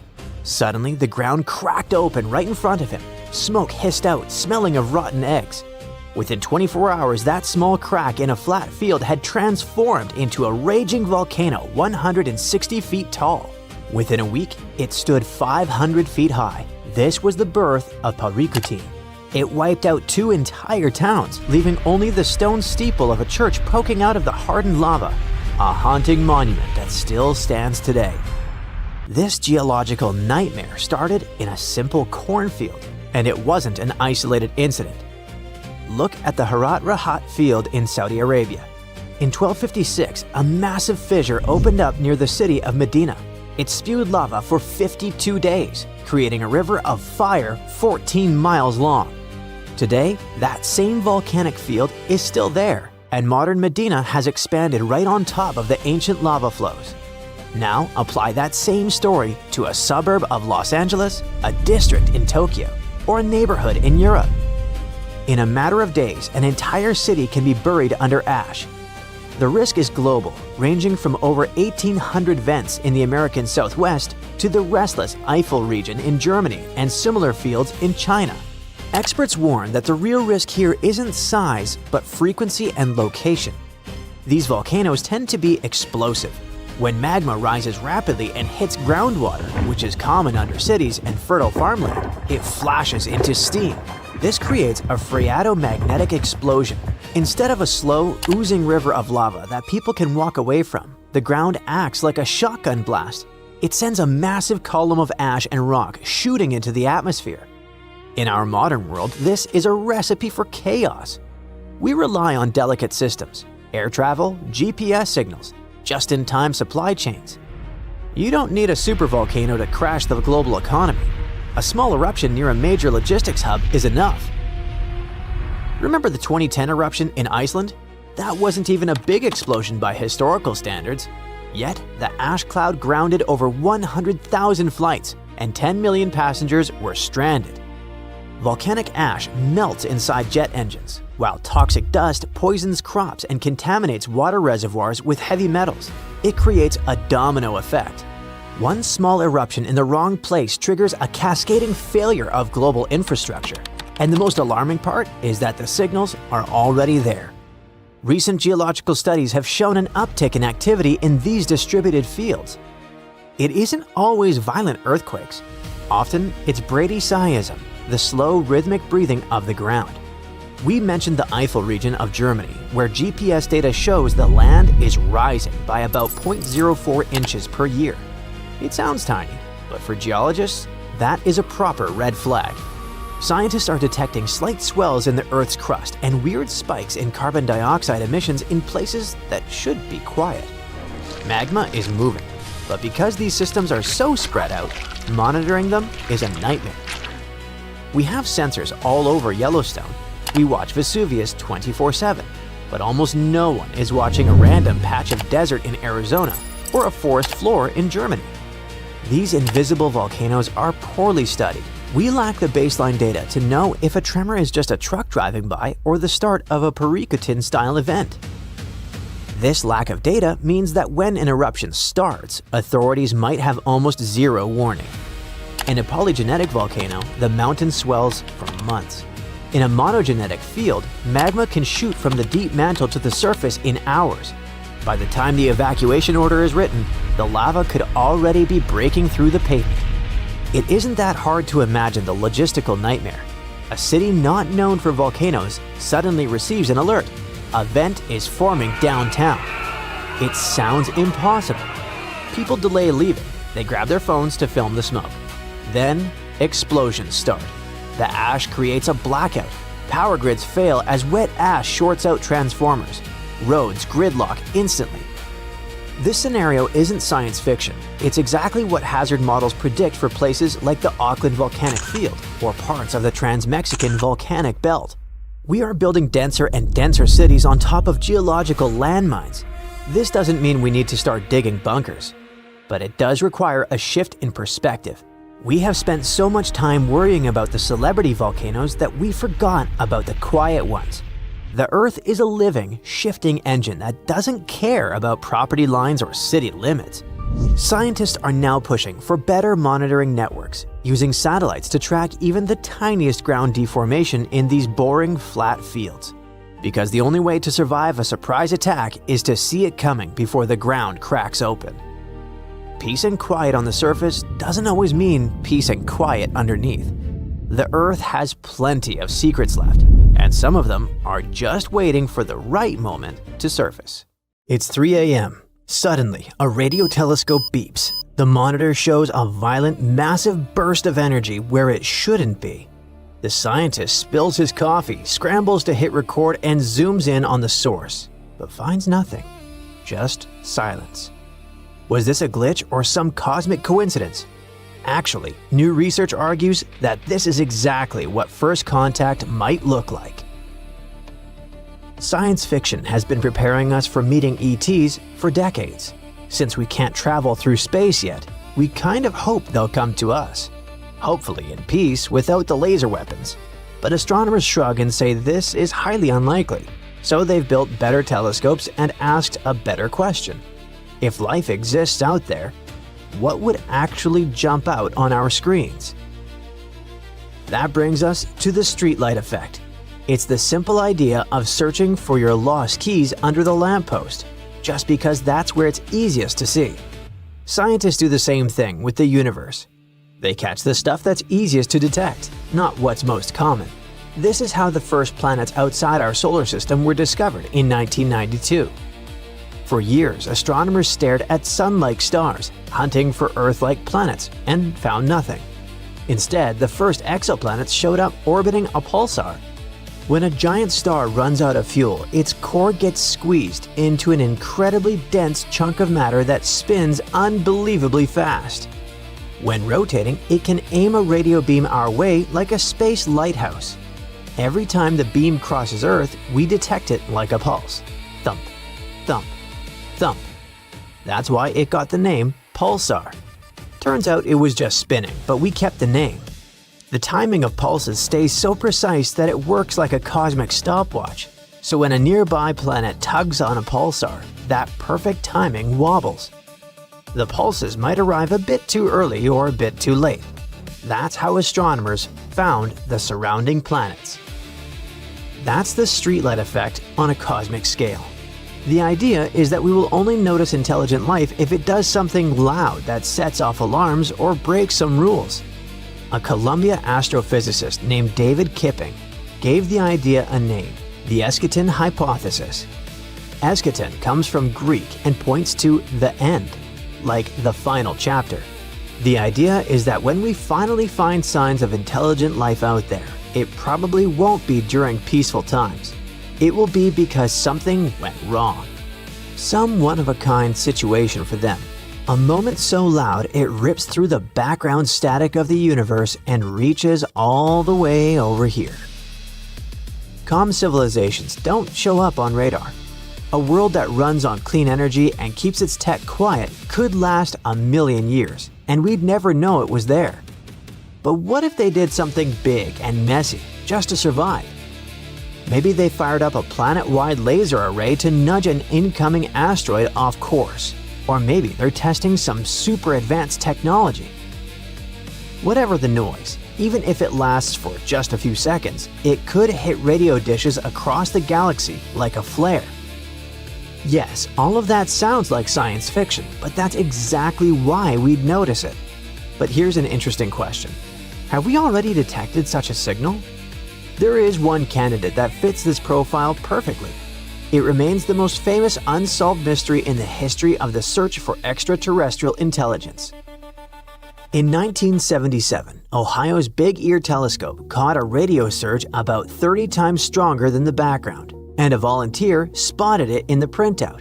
He highlighted the signal's intensity reading, 6EQUJ5, and scribbled down "Wow" next to it, which is how the event got its popular name. The signal lasted exactly 72 seconds. This duration is significant because it matched the time it took for the Earth's rotation to scan across that specific point in the sky. The signal didn't fade away. The telescope simply looked past it. However, when astronomers returned to that spot, nothing was there. They've listened for nearly 50 years, but the signal never repeated. In the science world, things that can't be repeated usually get tossed aside as mistakes. It's important to be careful because false alarms happen pretty often. There's a famous false alarm that still makes astronomers cringe. At the Parkes Observatory in Australia, telescopes kept picking up weird, chirpy signals starting in the late 90s. For 17 years, nobody could figure them out. People blamed lightning, space weather, and space invaders. But in 2015, they all figured it out. The strange signal was coming from the microwave in the break room. If a hungry scientist pulled the door open before the timer hit 0, it leaked a tiny burst of radio waves that looked exactly like a signal from deep space. 17 years of mystery for a disappointing reveal. But the WOW signal didn't behave like that. It didn't look like a satellite, a plane, or any kind of interference, and they definitely made sure it wasn't a kitchen appliance. It came from deep space, near the constellation of Sagittarius. If we apply Kipping's eschaton theory, this might be what we need to prove life outside our planet. The WOW signal could have been an engine flare from a colony ship trying to escape a disappearing world. Or it could have been a rare natural radio event that just happened to hit us at the perfect moment. The WOW signal grabbed attention because it reached us in radio waves. But Kipping's theory also asks, what if a civilization gives itself away in a completely different way, not with sound, but with pollution? Clues that technology, not nature, caused something are called technosignatures. Think of them as leftover traces. If you walk into a house that smells of fresh paint, you can assume someone was there recently. Astronomers use the same logic with planets. They scan distant exoplanet atmospheres for chemicals that shouldn't exist naturally. The biggest target is a family of chemicals called CFCs. For decades, humans filled the air with these gases because they were cheap and useful. We used them in spray cans and cooling systems, until scientists realized they were bad for the ozone layer. That's why CFCs are such a big deal. Nature doesn't make them.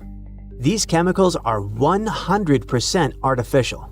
So if we point a telescope at a distant planet and find its air is full of CFCs, it would be the vital clue astronomers have been waiting for. It could mean someone intelligent is down there, and they're polluting their world on an industrial scale.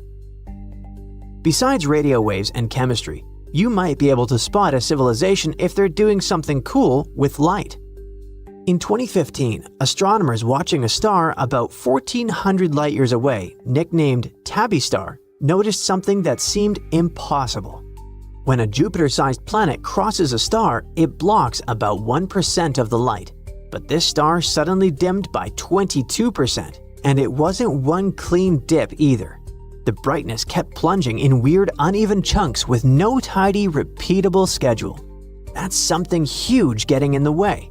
For a brief moment, scientists hoped for a Dyson swarm.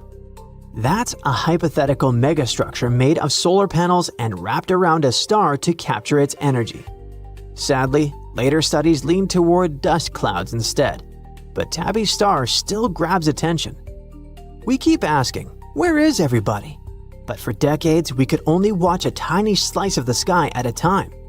That's about to change with telescopes like the Rubin Observatory that will sweep the entire southern sky every few nights, over and over, like a giant security camera for the universe. If something flickers, flashes, or suddenly vanishes, we won't just get one blurry screenshot, we'll have the replay. Finally, what if we are the loud ones? We tend to think Earth is noisy because of our TV shows and music, but those signals fade fast. Our real scream is planetary radar. We blast massive radio beams into space to map asteroids. Some researchers estimate that these shouts could be detected from as far as 12,000 light-years away. That's very far, but in space terms, it isn't even the backyard. If we really want to get someone's attention, we need to get way louder. So, what do you like to listen to? Music? Podcasts? Maybe the sound of rain or the crackling of a campfire. But what about listening to the ocean? Not the familiar crash of waves on the shore, but sounds captured deep on the cold ocean floor. Sounds that send chills down your spine. Sounds of something big, dark, and possibly alive. And the most unsettling part is this.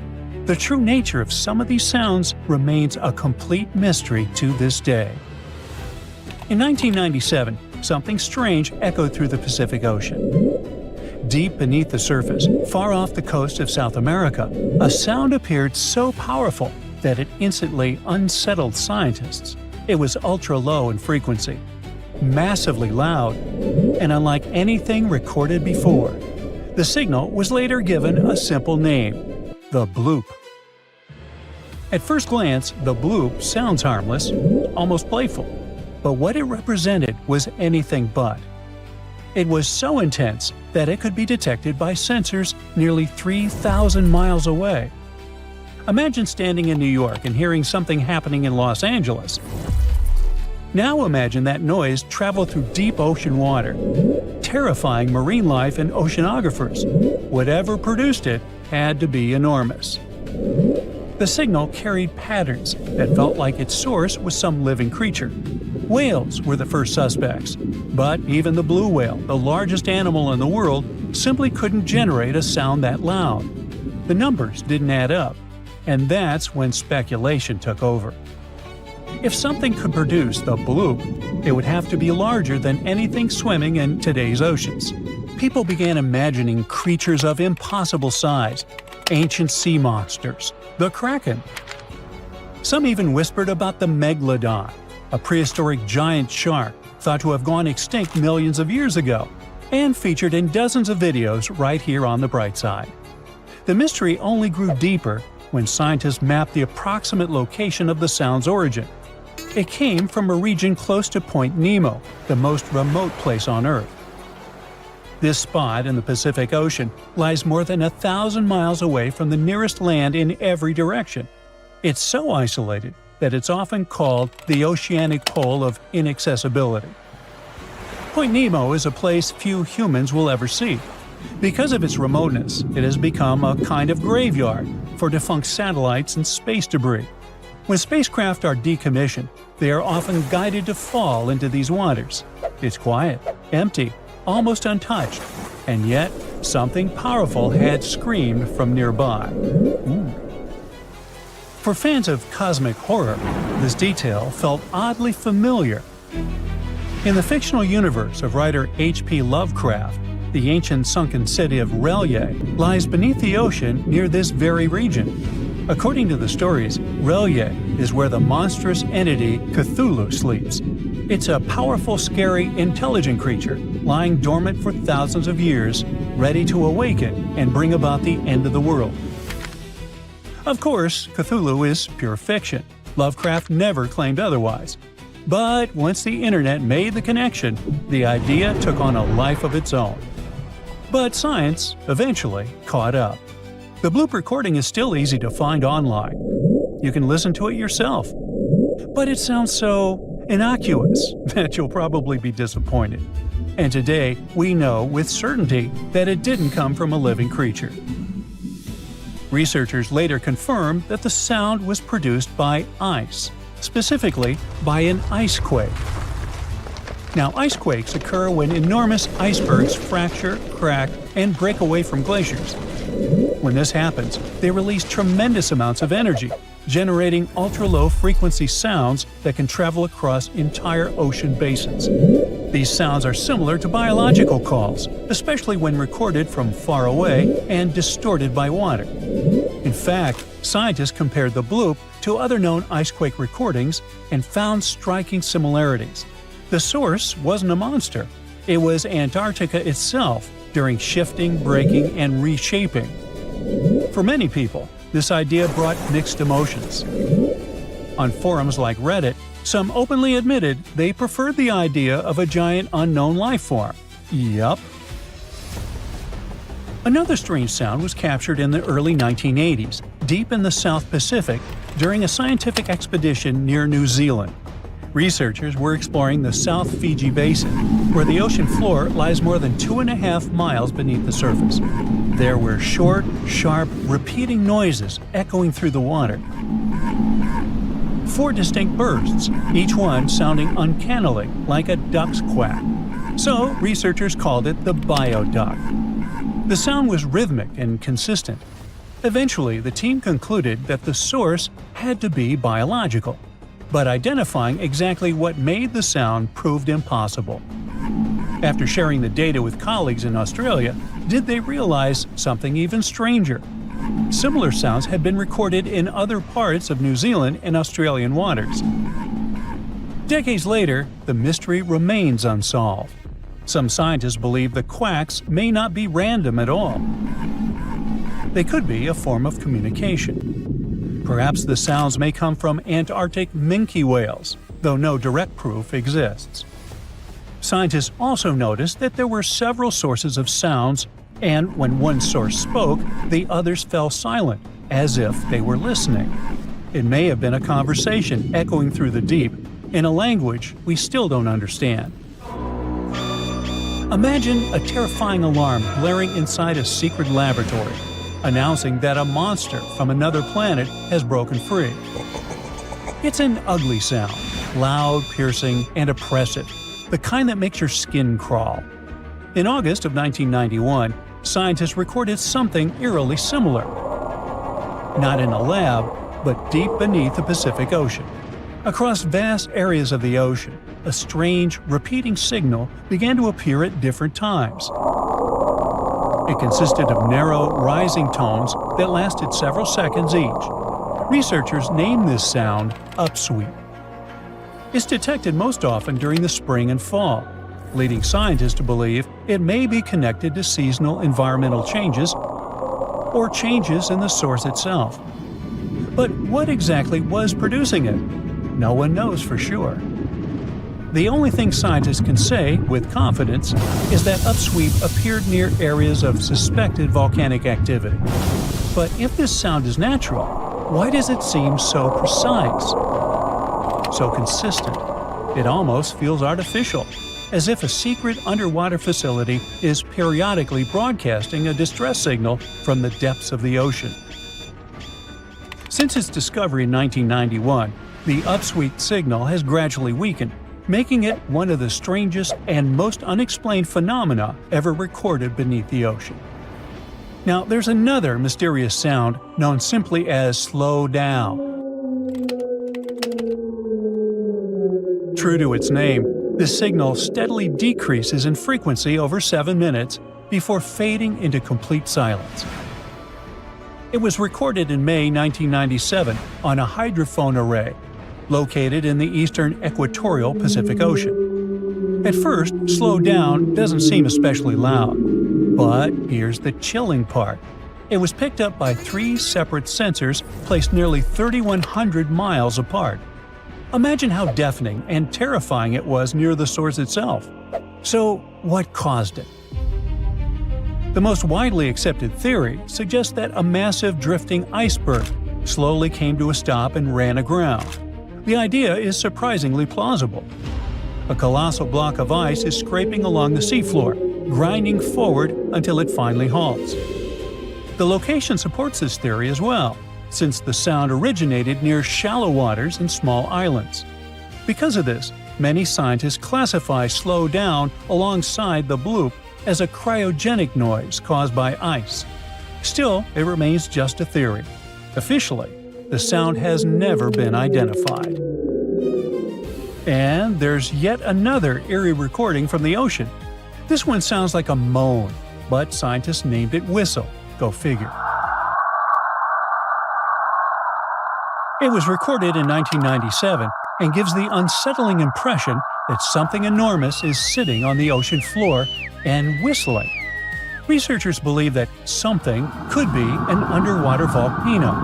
When they compared the whistle signal to previously recorded volcanic sounds from the Eastern Pacific, they found them very similar to each other. Most likely, all these sounds are of a natural source, volcanic eruption or iceberg collision. But it's still pretty scary to hear something like this while driving. It would be especially unpleasant to be directly above an erupting underwater volcano. Well, yeah.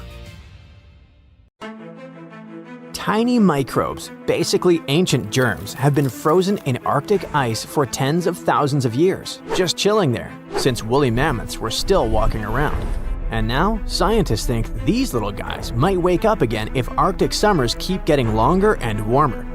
Yep, you heard right. Zombie microbes. Great. These microbes have been stuck in permafrost, which is soil and ice that stays frozen solid year-round. The top layer melts a bit in the summer, but the really old stuff, those Ice Age microbes, are buried way deeper. They only thaw if things get really warm for months, not just a hot day or two. To study these microbes, the team went down to the Permafrost Research Tunnel near Fairbanks in Alaska, a long underground hallway 50 feet below the surface, carved right into the ancient frozen ground. The tunnel stretches over 350 feet and lets scientists literally walk through thousands of years of frozen history. By the way, while checking out the walls, the researchers also spotted bones of mammoths and bison sticking out of the ice. One of the reasons why the researchers went to Alaska was to see how fast these ancient microbes could come back to life. Well, they were in for a surprise. These microbes don't need years, centuries, or magic spells to wake up. Just a couple of months of warm weather. Once they're awake, they start doing their microbe stuff, which includes pumping out greenhouse gases like CO2 and methane. And that's bad news, because those gases warm the planet even more. This melts more permafrost, which wakes up more microbes, which releases more gas. You get it. Basically, it's a nasty climate loop. Anyway, when scientists went down into the frozen tunnel to grab chunks of super old permafrost, the first thing they noticed was the awful smell. It wasn't just the stench of an old basement. It was something has been frozen for thousands of years and is finally waking up bad. Weirdly, microbiologists were happy. Such a smell is actually a good sign for them because it usually means tiny creatures, microbes, are still around. Back in the lab, the team soaked the frozen samples in the water that had a special kind of heavy hydrogen inside it. This helped them track what the microbes were doing later. Then they put the samples into fridges at 3 different temperatures: cold, kinda cold, and not too cold, to copy what future Arctic summers might feel like if the warming continues. For the first month, almost nothing happened. Even the warmer samples barely changed. Only a tiny number of microbes started waking up. Basically, a microscopic trickle of activity. But a few months later, things got more exciting. Thanks to the heavy water, scientists could watch how much of it the microbes used to build their cell membranes. It helped them figure out that the old microbes were making special fatty molecules that might help them stay alive in freezing conditions. By the 6-month mark, the samples that were stored at the warmer temperatures had transformed completely. They became more active and started forming little slime layers. The scientists could actually see these layers even without a microscope. The whole community of microbes wasn't super diverse, but those that were active behaved just like modern microbes that live in unfrozen soil today. In short, those ancient microbes were definitely alive and got pretty energetic once the temperatures were warm enough. This matters a lot for the Arctic and for the whole planet because these microbes survive by eating old organic material trapped in the permafrost. When they eat, they release greenhouse gases like carbon dioxide and methane, and the Arctic is warming faster than any other part of Earth. It means that the deep frozen layers might stay warm long enough for huge numbers of ancient microbes to wake up and start pumping out gas. Right now, northern permafrost holds about twice as much carbon as the entire atmosphere. If a lot of that carbon gets released, it could speed up the warming of our planet.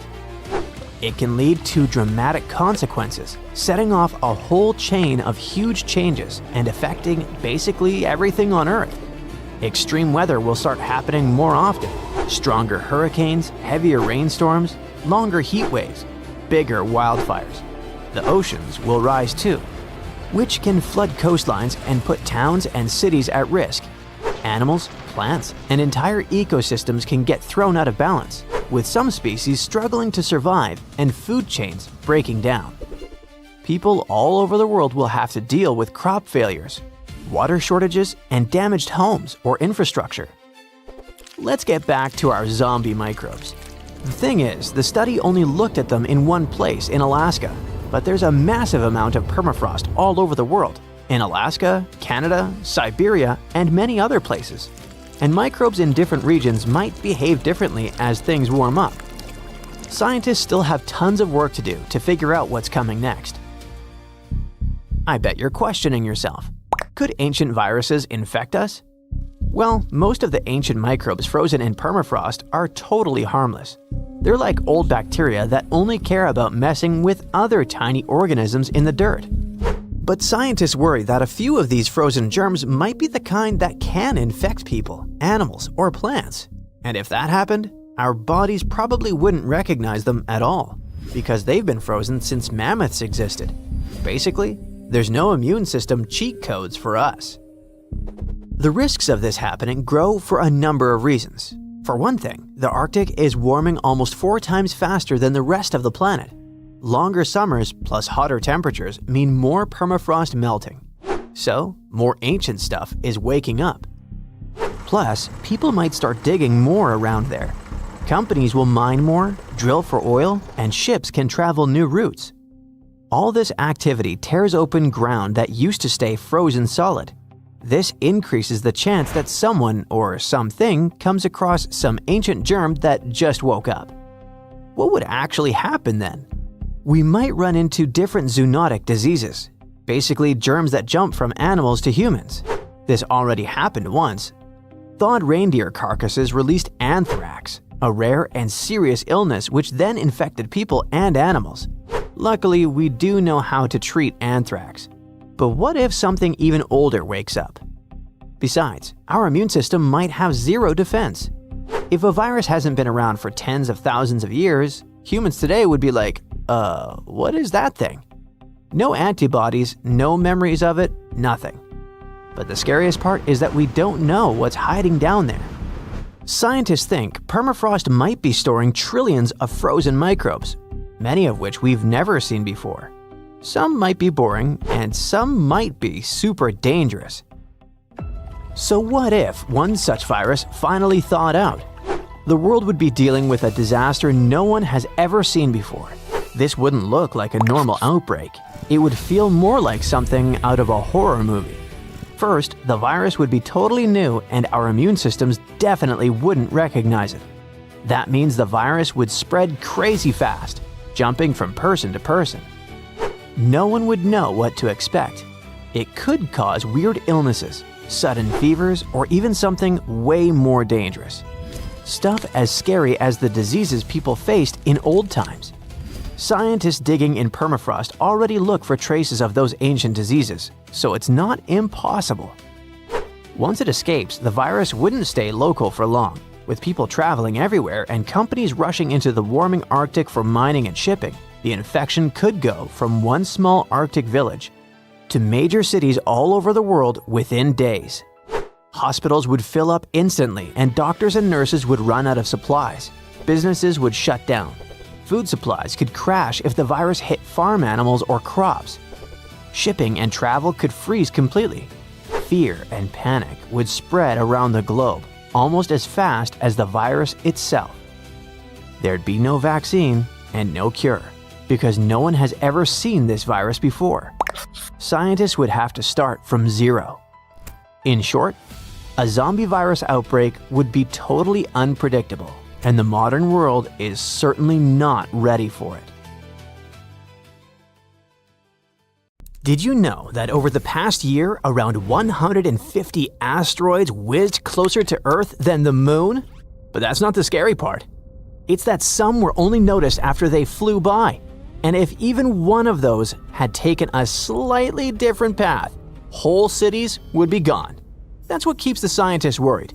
The invisible stuff hiding where our telescopes can't see. Let's explore what that means. Astronomers keep a list of asteroids that wander into our neighborhood. If a rock's orbit comes close to Earth, it joins a special club we call Near-Earth Objects, or NEOs. That list can include anything from a harmless little space pebble that wouldn't break a window to a rock big enough to cause an earth-shattering kaboom. NEOs are leftover materials from when the planets were forming. Some of that rubble ended up tucked safely in the asteroid belt between Mars and Jupiter, but some pieces got nudged onto paths that cut across Earth's orbit. Those are the ones we care about, because they're still wandering around today, looping around the sun, and every now and then passing uncomfortably close to us.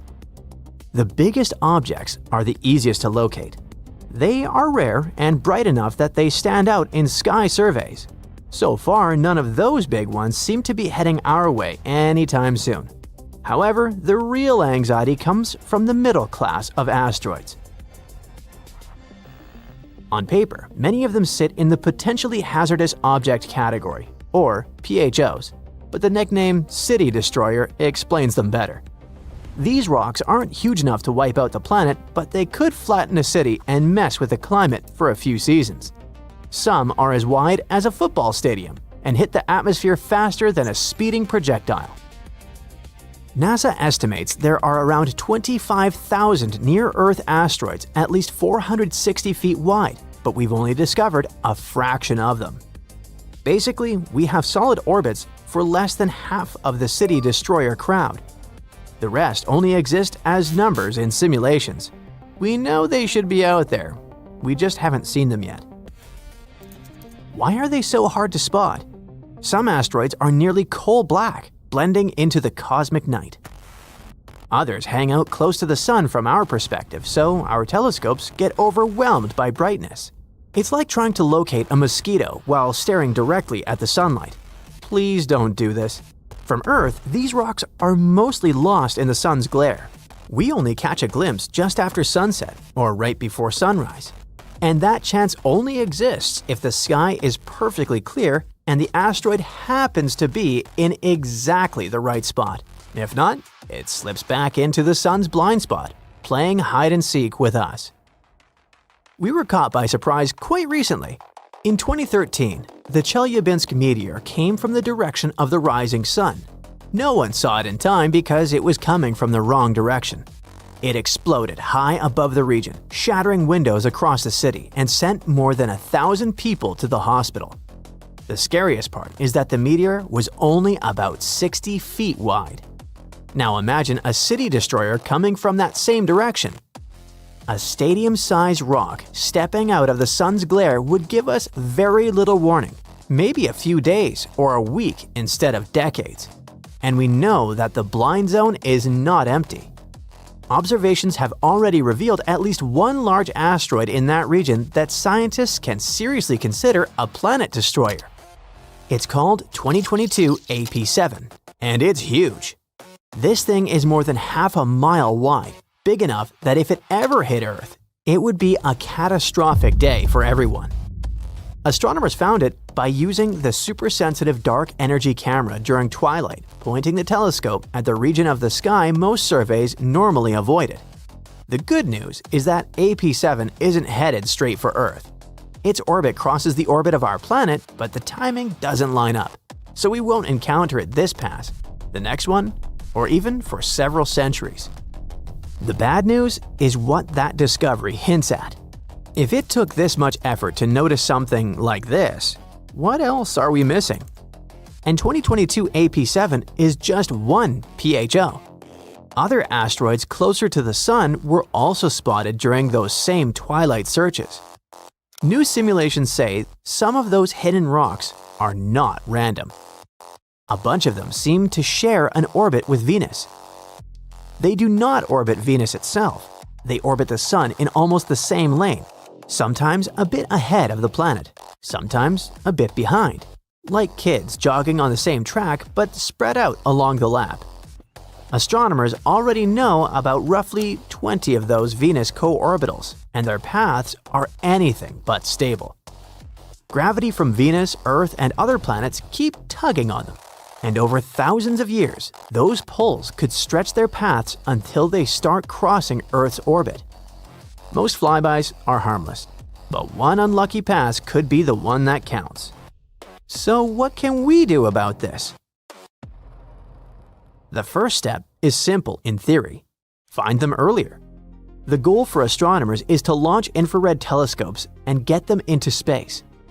While we do have amazing telescopes like JWST or the Hubble Space Telescope, they're never pointed at the Sun, as the brightness of our star can damage them. That's why we need a telescope in orbit around Venus, or one that travels along with it. It would be in a much better spot to keep an eye on the asteroids that hang out there. NASA is launching the NEO Surveyor project that aims to solve the problem. It should scan the inner solar system to spot dangerous asteroids in time. Also, we're learning that we can actually move asteroids. NASA's DART mission rammed a small spacecraft into a rock, which affected its orbit slightly. Not by much, just enough to prove that it can be done. It's like turning a plane just 1 degree while it's still across the ocean. By the time it reaches you, that tiny change can make it miss by thousands of miles. Teams around the world spend their days babysitting space rocks, and yes, that's a real paying job. NASA has the Planetary Defense Coordination Office. Europe has the NEO Coordination Center. Observatories feed them nightly sky data, and computers immediately check each dot's orbit. If a rock might wander too close, it joins the risk list and gets extra attention. Each new photo updates the orbit a little more, sometimes that make the danger level rise for a moment. That is exactly what happened with 2024 YR4, when it briefly reached level 3 on the Torino scale before better measurements calmed everyone down. The scale itself runs from 0 to 10, and anything that climbs above 3 is rare enough to raise eyebrows. The whole system works that way on purpose. Notice something strange, collect more data, then decide whether to relax or stay alert. Most of the job is actually pretty dull. It's a lot of number checking, orbit fixing, and crossing out false alarms. That quiet, careful routine is what lets the world respond quickly when a rock finally appears that isn't just passing by. So how worried should we be? For those huge planet-destroying rocks, the short answer is not much. Nothing that size is on the near-term schedule. Smaller city-level threats are trickier. The odds of one hitting Earth anytime soon are still tiny, but they're not zero. Think of it as a cosmic lottery that has been running for billions of years. Every once in a very long while, the universe draws a number that makes astronomers sit up and pay attention. It's not a reason to panic. It's a reason to build better eyes in space and make sure that if a bad ticket ever comes up, we see it in time to do something about it. While you're watching this video, pieces of continents are slowly breaking off from below and are pulled down into the oceanic mantle, a hot, mostly solid layer that moves slowly under the seafloor. As soon as these fragments reach the mantle, they can trigger volcanic eruptions in parts of the ocean where there are no volcanoes. Plus, when continents break apart, it happens not only at the surface, but also deep down. But more on that later. This process can continue for tens of millions of years. The new study shows that Earth's insides are even more dynamic than we thought. It also explains why many volcanic islands, including Christmas Island in the Northeast Indian Ocean, contain unusually high levels of certain chemical elements. The thing is, these elements are normally only found in continental crust. Well, scientists did suspect that these elements showed up because some powerful forces deep inside the Earth took old, recycled pieces of rock and mixed them into the mantle. This process works a bit like when you mix together ingredients for cake batter. But before, researchers believed those elements came from two main sources: sediment that sank into the mantle as oceanic plates got pushed down, or from mantle plumes. Those are columns of hot rock rising up from deep inside Earth. However, these explanations don't fit all observations. In some volcanic areas, there's almost no sign that the crust has been recycled. In other places, the mantle seems to cool and too close to the surface to be affected by the rising hot rock. Scientists used to wonder how this could happen. Now we know that some of the material in those regions comes from pieces of continents that sink deep into the mantle, and these pieces affect the volcanoes that form above. The new study also suggests a curious idea. Continents don't just break apart at the surface, they peel away from below too. And this can happen over much greater distances than scientists thought before. Researchers used simulations to figure out how continents and the mantle behaved when stretched by tectonic forces. Their work is built on earlier research showing that when continents split, deep, powerful forces inside our planet create a mantle wave. This wave moves along the base of the continent at depths of about 90 to 125 miles. The wave moves extremely slowly, about 1/millionth of the speed of a snail, and gradually strips material from the roots of the continents. These peeled-off fragments are then carried sideways, sometimes more than 620 miles, into the oceanic mantle. Once there, they can trigger volcanic eruptions in the ocean for tens of millions of years. The research also shows that the mantle continues to feel effects of continental breakup long after the continents themselves have separated. Even after a new ocean basin forms, the mantle keeps moving, reorganizing and transporting enriched material far from where it originally came. To make this conclusion, researchers studied geochemical data from different parts of the Earth, including the Indian Ocean Seamount Province. That's a chain of volcanic formations that appeared after the supercontinent Gondwana had broken apart over 100 million years ago. Their computer models and chemical tests showed that right after the supercontinent Gondwana broke apart, a lot of magma with unusual chemicals pushed up to the surface. Over millions of years, this chemical signature slowly faded as less material came up from under the continent. The most unexpected discovery is that this happened without any help from those deep, hot columns of rock scientists used to think were needed.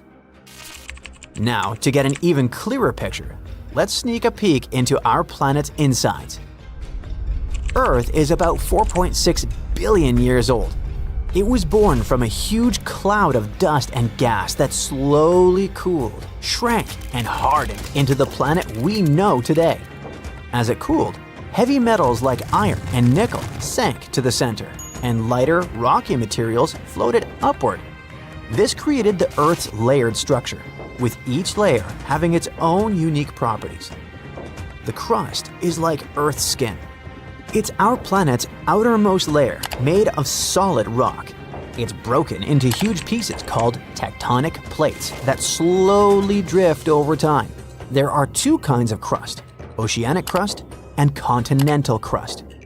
The oceanic crust is about 4 to 6 miles thick. It's covered with a thin layer of sediments like sand, clay, and shells.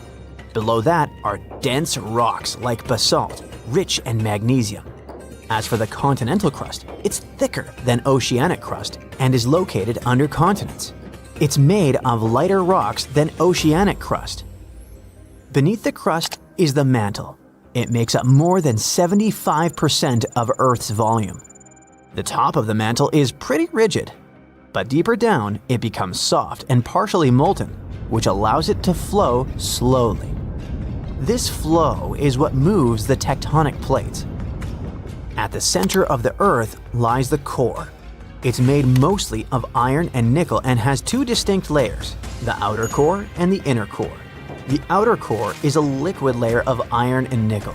It's insanely hot, up to 10,800 degrees Fahrenheit, as hot as the surface of the sun. The outer core also generates Earth's magnetic field, which protects us from harmful solar radiation. The inner core is solid because of the crushing pressure inside the planet. It's also made of iron and nickel. Now, the Earth's outer shell, called the lithosphere, is made up of the crust and the uppermost part of the mantle. It's broken into large pieces, called tectonic plates. There are a few super large plates and many smaller ones. 6 of the major plates are named after the continents they carry, like the North American, African, and Antarctic plates. But even those smaller plates play an important role. For example, the tiny Juan de Fuca plate is responsible for many of the volcanoes in the Pacific Northwest of the United States. The plates are moving like a jumble of old conveyor belts. They move very slowly, about 1 to 2 inches per year. But over millions of years, this movement shapes the face of our planet. Most earthquakes, volcanoes, and mountain building happen where plates meet, pull apart, or slide past each other. There are 3 main types of plate boundaries: convergent, when plates move toward each other; divergent, when plates move apart; and transform. That's when plates slide sideways past each other. When tectonic plates collide, the crust crumples and buckles, forming mountain ranges. About 55 million years ago, India crashed into Asia, slowly creating the Himalayas, the tallest mountains on Earth. The collision continues today, so the mountains are still rising. Mount Everest, the highest point on Earth, may even grow a tiny bit taller over time. At some convergent boundaries, an oceanic plate dives under a land plate in a process called subduction. The land above lifts up, forming mountains, and the sinking plate melts and triggers volcanic eruptions. This is how some mountains in the Andes of South America were formed. When 2 oceanic plates collide, one usually slides beneath the other, creating deep ocean trenches, like the Mariana Trench in the North Pacific, the deepest point on Earth. These collisions can also form underwater volcanoes that eventually rise above the ocean and turn into island chains, such as Japan. At divergent boundaries, tectonic plates move away from each other. In the oceans, magma from deep in the mantle rises to fill the gap. This creates underwater mountains and volcanoes along the seam. This process renews the ocean floor and slowly widens the ocean basins. By the way, a single mid-ocean ridge system connects all the world's oceans, making it the longest mountain range on Earth. On land, when plates pull apart, they form giant valleys, such as the Great Rift Valley in Africa. If this stretching continues over millions of years, East Africa could split off to become a new landmass. One famous example of transform boundaries is the San Andreas Fault in California. Unlike convergent or divergent boundaries, transform boundaries usually don't create mountains or oceans, but the grinding motion can cause powerful earthquakes, such as the 1906 earthquake that destroyed much of San Francisco. Australia feels like the safest place on Earth, geologically speaking. No megavolcanoes, no massive fault lines slicing cities in half, no constant earthquake alerts. It looks solid and unbreakable, but according to a brand new global stress map of Earth's crust, Australia is one of the most internally stressed pieces of land on the entire planet. It's not shaking or cracking yet, but it's quietly storing energy like a bent ruler about to snap. To understand why this is such a big deal, imagine Earth's crust like a giant jigsaw puzzle made of moving slabs called tectonic plates. These plates float on softer rock below and push, pull, or grind against each other. Where plates meet, earthquakes and volcanoes make sense. But stress doesn't just stay at the edges, it travels. It builds up inside plates too, like pressure spreading through frozen ice when you squeeze it. Scientists mapped over 100,000 real stress measurements from oil wells, rock tests, and earthquakes to see where Earth is being squeezed the hardest right now. When they laid all the data together, the map lit up like a warning sign, and Australia stood out. This shocked scientists because Australia sits far away from plate boundaries, which usually means stability. But instead of relaxing, the Australian continent gets squeezed from multiple directions by nearby plates, especially the Pacific and Eurasian ones.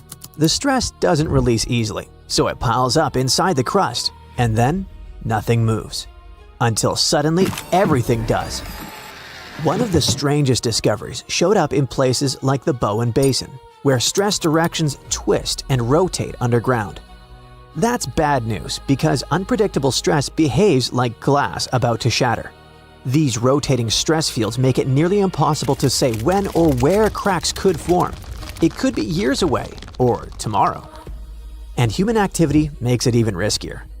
Drilling deep into the crust for geothermal energy or injecting fluids underground can nudge these stressed zones just enough to trigger fault movement. This doesn't mean Australia is about to split in half next week, but it does mean the idea of geologically safe might be outdated. Scientists now think Australia could eventually fracture internally and form new fault systems where none existed before. What makes the new stress map different from older models is that it doesn't just explain past earthquakes, it helps identify future risk zones before anything breaks. Countries can use this data to decide where drilling is safer, where tunnels shouldn't go, and where infrastructure needs reinforcement. But even with all this data, we still can't predict the exact moment Earth will snap. Stress maps tell us where the tension is. They don't tell us when it gives up. But this idea of continents quietly tearing themselves apart isn't just theory. Africa gives us the clearest real-world example. It's slowly unzipping itself. So slowly that no human will ever wake up and see a new ocean where land used to be, but fast enough that scientists can actually measure it happening right now. Deep beneath East Africa, the ground stretches, thins, and pulls apart as if the continent is taking a deep breath and never fully exhaling. And over millions of years, that stretch could turn into an ocean. This whole process centers on something called the East African Rift System, or EARS for short. Think of it like a giant tear running through the continent, thousands of miles long, cutting through countries like Ethiopia, Kenya, Tanzania, and Mozambique. It's one of the biggest rift zones on Earth. A rift zone is exactly what it sounds like, a place where the planet's crust is being pulled apart instead of squeezed together. And Africa just happens to have one of the most dramatic examples anywhere on the planet. What's really happening is that Africa isn't one solid plate anymore. It's splitting into two massive chunks, the Nubian plate to the west and the Somalian plate to the east. These two plates are drifting away from each other at a speed that sounds laughable, just less than an inch per year. That's about the speed your fingernails grow. But give that process millions of years and suddenly continents don't look so permanent anymore. In 2018, photos of a giant split in Kenya went viral across the internet. Headlines screamed that Africa was splitting in half right now. It looked dramatic, but that moment didn't mean Africa suddenly broke overnight. That rupture was more like a surface ripple, a small local sign of a much bigger process that's been going on for around 25 million years. And if we could travel in time to 5 or 10 million years from now, we would probably see the crust thin enough for seawater to rush in. When or if that happens, East Africa would slowly peel away from the rest of the continent, and a brand new ocean basin would form between the two plates. Africa would lose its eastern shoulder, and maps of the world would need a serious update. As strange as that sounds, it's actually totally normal for Earth. The planet never stops reshaping itself. It just works on a timeline so slow that our brains struggle to process it. The continents we know today feel ancient and permanent, but they're basically temporary arrangements. About 138 million years ago, South America and Africa were locked together like puzzle pieces. You can still see it if you look at their coastlines. They match almost perfectly. East Africa drifting away will just be the next chapter in that story. Australia's story could follow a different path, but the physics are similar. Stress builds, rock resists, then the rock fails. And stress doesn't care about borders, cities, or how calm the surface looks. That's why scientists are so concerned about something called SH max, the direction of maximum horizontal stress. In simple terms, it tells us which way the Earth is squeezing the hardest underground. If that squeezing lines up with existing fractures, earthquakes become more likely. If it cuts across old faults, new ones can form. Turkey is another place where the stress map practically screams danger. The country sits where Arabian, Eurasian, and African tectonic plates collide. There's also a smaller Anatolian plate on which Turkey is located, and which gets squeezed westward like toothpaste, grinding against massive faults. The stress map shows SH max pointing in directions that load these faults perfectly. Now, researchers looked at ancient lava flows near one of Turkey's faults and realized they weren't random. Lava sheets once flowed smoothly across the land, cooled into solid rock, and then got pulled apart over time, like a snapped chocolate bar. That gave scientists a rare, clear snapshot of how continents deform from the inside out. To date the lava, the team used microscopic zircon crystals trapped inside it. These crystals work like natural stopwatches. They trap helium created by radioactive decay, and by measuring that helium, scientists can tell when the lava erupted and cooled. When they combine that with satellite images and remote sensing, the scientists managed to see Earth's slow motion movements. The Tuzgolu Fault stretches more than 120 miles and is so massive that you can spot it from space. For years, scientists assumed it behaved like many of Turkey's dangerous faults, where land slides sideways past itself. But this new research flipped that idea on its head. The fault isn't sliding, it's slowly ripping open. The land on either side moves away from each other at less than an inch per year. That sounds tiny, but then again, over thousands or millions of years, that motion adds up to continents literally thinning and breaking. And since the fault sits where three massive tectonic plates meet, this matters way beyond Turkey. All this once again reminds us that continents don't just collide or slide. Sometimes they stretch until they snap. And places that look calm on the surface might already be under invisible strain, inch by inch, year after year, rewriting the map long before anyone feels the shake. Yellowstone is the internet's favorite doomsday volcano. Maybe you heard the prediction. One super eruption, then a continent dusted in ash and temperatures going down. A perfect disaster movie scenario. Yet, geologists worry about a different kind of volcano. One that won't explode only once. It could rip the ground open, flood the entire continent with lava, and make the air unbreathable. And we know this because it happened before. Right now, researchers think there might be around 20 supervolcanoes scattered across the planet. Short story, we fear those.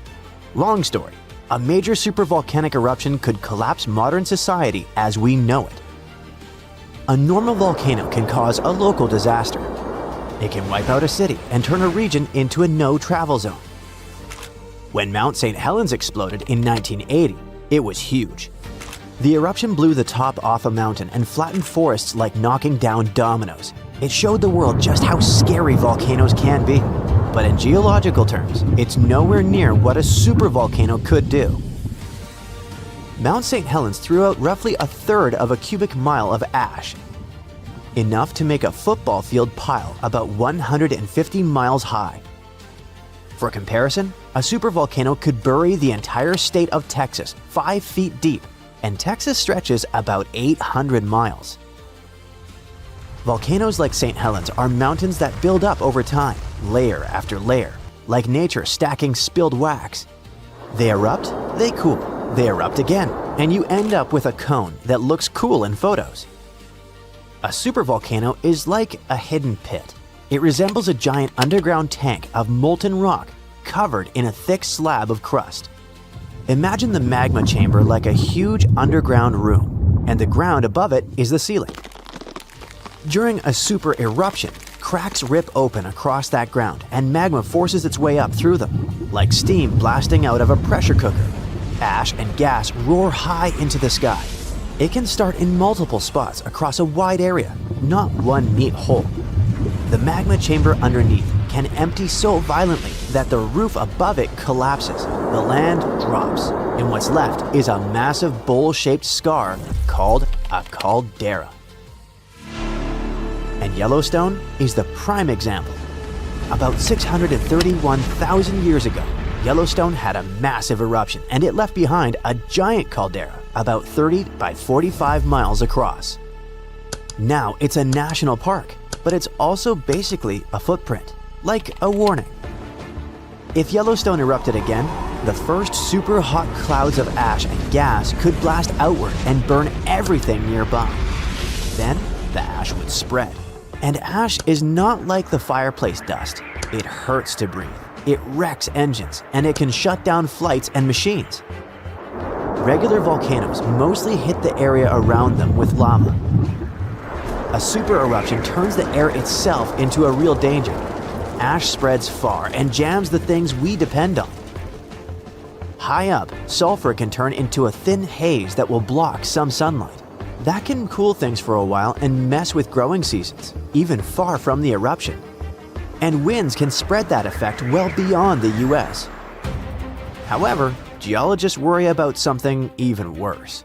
A kind of eruption that can keep going in waves and cover huge regions in lava. It's called a large igneous province. It's not one volcano, it's a whole stretch of crust that starts leaking lava through long cracks over and over for a long time. Instead of one giant explosion, it's more like Earth turning on a lava faucet that just keeps going. Imagine a crack in the ground hundreds of miles long. Out of that crack comes a sea of lava, but this isn't the sticky, slow stuff you see in Hawaii. This is hot, runny, fast-moving lava, and it doesn't stop. It spreads, floods low spots, stacks into layers, and then does it again. And that's what makes LIPs scarier than a supervolcano. They drag on. They can erupt in repeated pulses over hundreds of thousands to a few million years. We have scars to prove it right here in the US. About 17 million years ago, the Pacific Northwest ripped open and created the Columbia River basalt. Lava did not just coat the land, it drowned it. The total amount that erupted was around 42,000 cubic miles. That's enough to cover the whole US in lava about 58 feet deep. But how can Earth produce enough lava to bury a mountain range? It's because the planet is still churning inside. Imagine Earth like a pot of thick tomato soup sitting on a stove. Earth's core is the stove, and it's extremely hot. The soup is the mantle, a thick layer of rock that moves slowly. Now and then, a massive blob of superheated rock rises from deep in the mantle, possibly from the boundary above the core. Scientists call this a mantle plume. When it reaches the cooler crust, it spreads out, pushes upward, and when it breaks through, it does not build one neat mountain. It can open long cracks and feed eruptions in repeated bursts for a very long time. However, while lava burns everything in its way, it's not what wrecks the planet. The gas does. These eruptions release huge amounts of carbon dioxide and sulfur, and we can assume the consequences of that because it happened before, and not just once. About 252 million years ago, a massive LIP eruption began in what is now Siberia. It lines up with the worst extinction event in Earth's history, the Great Dying. Around 90% of species disappeared. Huge amounts of gas flooded the air and trapped heat. The oceans soaked up some of that gas and turned more acidic. Acid rain fell again and again. Life on Earth crashed. Scientists believe that in the last 500 million years, there have been 16 major extinctions like this, and that 15 of them line up closely with LIP timing. These geological formations changed Earth so many times, and scientists now wonder, what if Yellowstone and that massive lava flood in Oregon are actually a part of the same system?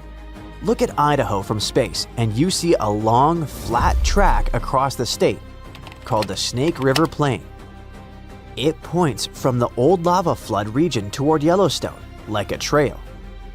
That path exists because Earth's surface moves. The outer layer is split into giant plates that slowly slide. Under Idaho and Yellowstone, a deep, hot zone keeps feeding eruptions. As the plate moves, the eruption zone shifts with it, leaving a long trail behind. That's why the rocks get older the farther you go from Yellowstone. It's the same heat source, just a moving target.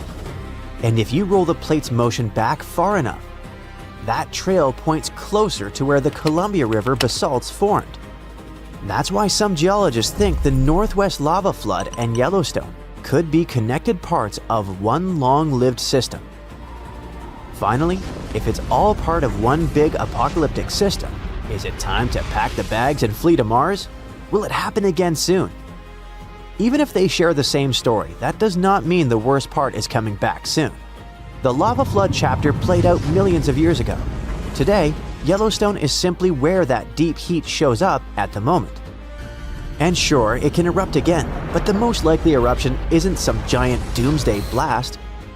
It's a steam explosion, when super hot water flashes into steam and blows rock apart. Lava flows and smaller eruptions can happen too. The caldera-making nightmare is a rare one. If Yellowstone ever started building towards something big, it wouldn't be sneaky. You would see it coming. A lot more earthquakes than normal and the ground lifting faster than usual. The clearest right before signs would likely show up in the days or weeks before it. We cannot stop a planet-scale eruption. We can only watch for the warning signs and plan. But hopefully, if the planet decides to get rid of us, by the time it starts sending warnings, we'll already finish turning Mars into our new home. Well, get this. Scientists could bring Neanderthals back to life within the next 20 years. Not as fossils, not as simulations, but as actual living beings. And no, this isn't a sci-fi movie pitch, but a real debate happening right now in genetics labs and ethics panels around the world. The DNA has already been decoded, and the only thing standing between us and a living Neanderthal is whether we should do it, not whether we can. So let's get some things clear. Neanderthals weren't cavemen dragging clubs around as cartoons taught us. They were just like humans, our close cousins, who lived across Europe and Asia for hundreds of thousands of years. They cared for injured members of their society, made tools, wore clothing, and survived scary Ice Age conditions that would wreck most modern humans. Then, around 35,000 years ago, they vanished. No one fully agrees on why. Changes in temperatures, competition with Homo sapiens, health issues, or interbreeding. All of it probably played a role. The reason this resurrection talk even exists is that scientists finished sequencing the entire Neanderthal genome back in 2010. It's like an instruction manual written in DNA, telling a body how to grow, function, and survive.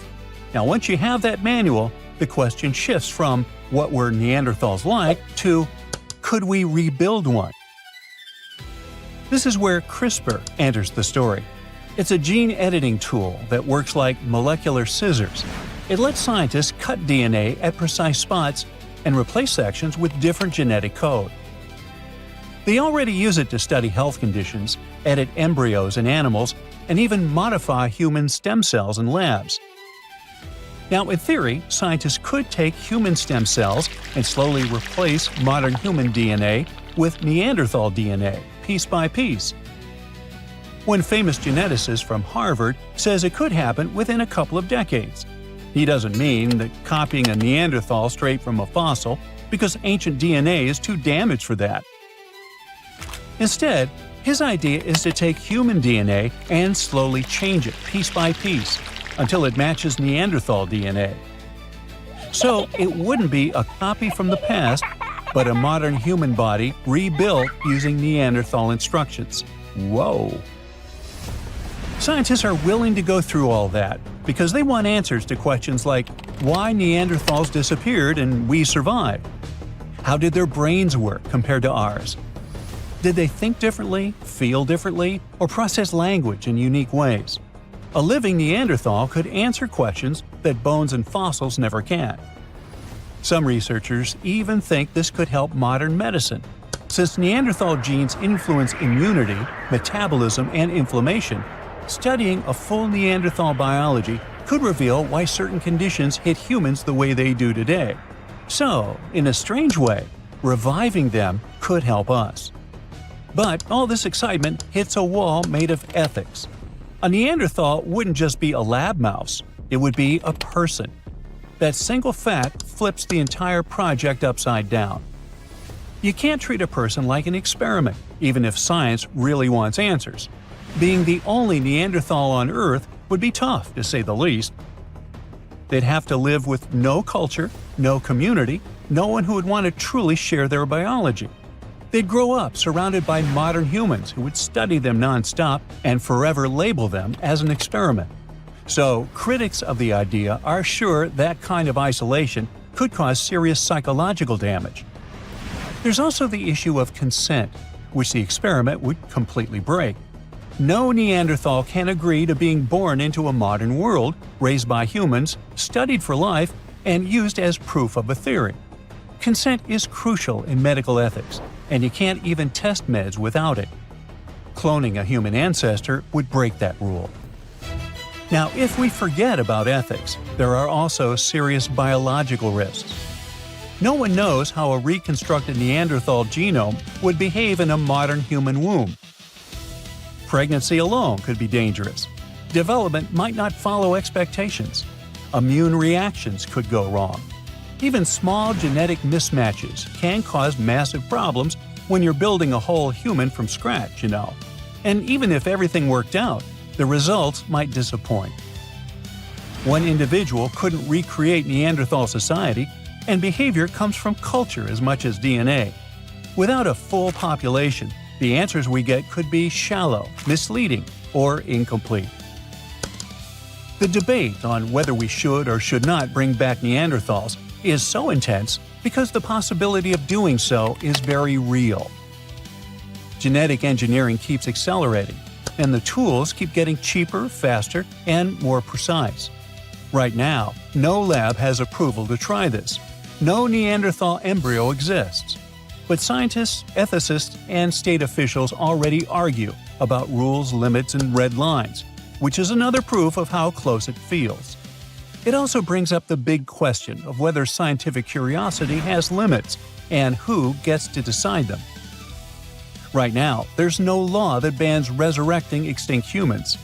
Once one country allows it, others could follow, faster than the rules can keep up. And then, there are scientists who counter all this with a different argument. What if not doing it is also unethical? They point out that we already revive extinct animals, manipulate genomes, and alter life at the deepest level. Understanding Neanderthals could help modern humans survive future climate shifts or mass health disorders. If Neanderthals thrived in extreme conditions, their biology could hold survival clues we desperately need. From that perspective, if we refuse to explore this knowledge, it could cost the world many lives someday. If all this doesn't touch your heart at all because you have nothing to do with Neanderthals, here's a surprise for you. When you look in the mirror, you're probably staring at a tiny piece of one of them. It could literally be in your DNA. According to a study from a couple of years ago, Neanderthals didn't just vanish into thin air, but blended into us. Modern humans, whose ancestors migrated out of Africa, carry about 1 to 4% of Neanderthal DNA. Scientists only have a handful of high-quality Neanderthal genomes to study, just 3 really solid ones.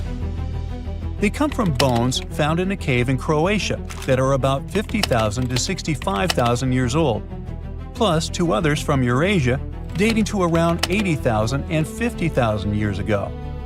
It's not a lot to work with, which means every new discovery matters a lot. Every person has 2 versions of each gene, one from mom and one from dad. When 2 very different groups mix, their offspring end up with more genetic variety. The scientists compared DNA from those 3 Neanderthals with genetic data from about 2,000 modern humans. What they found was shocking. Neanderthals themselves may have carried up to 3.7% modern human DNA. So Neanderthals weren't just mixing into us, we were mixing into them too. Roughly 1 out of every 30 Neanderthal parents may have been a modern human. And this didn't happen just once. The DNA shows at least 2 big periods of mixing. One happened around 200 to 250,000 years ago, and another around 100 to 120,000 years ago. There may have been more, but DNA is like a blurry photo. The older the event, the harder it is to see clearly. According to another recent study, most Neanderthal DNA in modern humans came from one long, intense mixing period about 47,000 years ago that lasted nearly 7,000 years. That's generations growing up together. This lines up with real bones, too. Scientists found skulls about 100,000 years old in Middle Eastern caves that look mostly like modern humans, but with thick brows and other Neanderthal-style features. Sadly, it looks like Neanderthals had a much smaller population than scientists thought. This makes it harder for them to stay genetically separate. As waves of modern humans kept moving out of Africa and mixing with them, Neanderthals didn't disappear, but dissolved into the larger human population.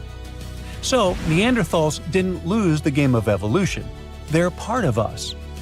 It's something worth keeping in mind when you think about the ethical side of bringing back one of them. Something is about to reshape the entire future of the West Coast. The coastline, the infrastructure, the whole map. Scientists fear there is not 1 but 2 big earthquakes coming, one caused by another. This wasn't even on the radar for most people, but new research is changing everything.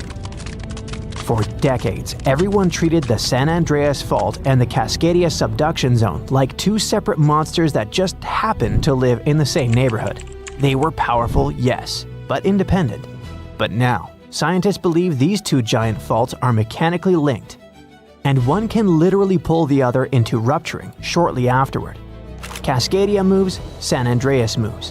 San Andreas tears, Cascadia tears. And the potential consequences of that are honestly haunting. Scientists found evidence that it happened at least 10 times in the last 3,100 years. Earthquake, pause, earthquake. It comes from marine sediment cores, which are like time capsules pulled up from the ocean floor. Researchers analyzed layer after layer of seabed sediment and found doublets, paired debris layers created by 2 massive quakes happening so close together that the ocean barely had time to settle between them. That discovery takes us to the Mendocino Triple Junction, the geological troublemaker of the West Coast. It's the place where 3 tectonic plates crash and grind into each other like badly aligned gears. It's also the zone where the San Andreas meets Cascadia, which makes it the perfect place for these double quakes to form. The stress changes caused by a rupture in one fault travel straight through this junction and destabilize the other. It's benign when it happens to a bookshelf. When you move one book, 3 others shift. But when you think about it like a coastline with millions of people, entire cities, major infrastructure, it instantly feels terrifying. To many people who live on the West Coast, the San Andreas kind of feels like a California's problem, and Cascadia like an Oregon and Washington's problem. But when you understand that these 2 faults can essentially fire at each other, it stops being a local issue and becomes a continental one. A Cascadia megaquake alone can hit magnitude 9.0 plus, rip open 600 to 700 miles of seafloor, and send a tsunami roaring toward the Pacific coast. And it could just be the first quake, and then, maybe minutes later, the San Andreas snaps in Northern California. The shaking could ripple down the state like a zipper tearing open a jacket, and if it goes the other direction, it could be just as bad. If the San Andreas ruptures first, the intense stress redistribution can destabilize the Cascadia subduction zone. You could get the California quake first with buildings rocking, highways breaking, and power stations failing. And then, soon after, the ocean pulls back in Oregon or Washington.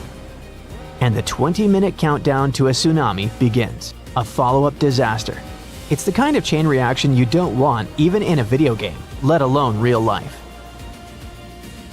This discovery also tells us something eerie about the earthquake in 1700. The one that sent a tsunami across the Pacific so huge that it struck Japan with no warning. Japanese fishermen called that wave the orphan tsunami because it arrived without any felt shaking.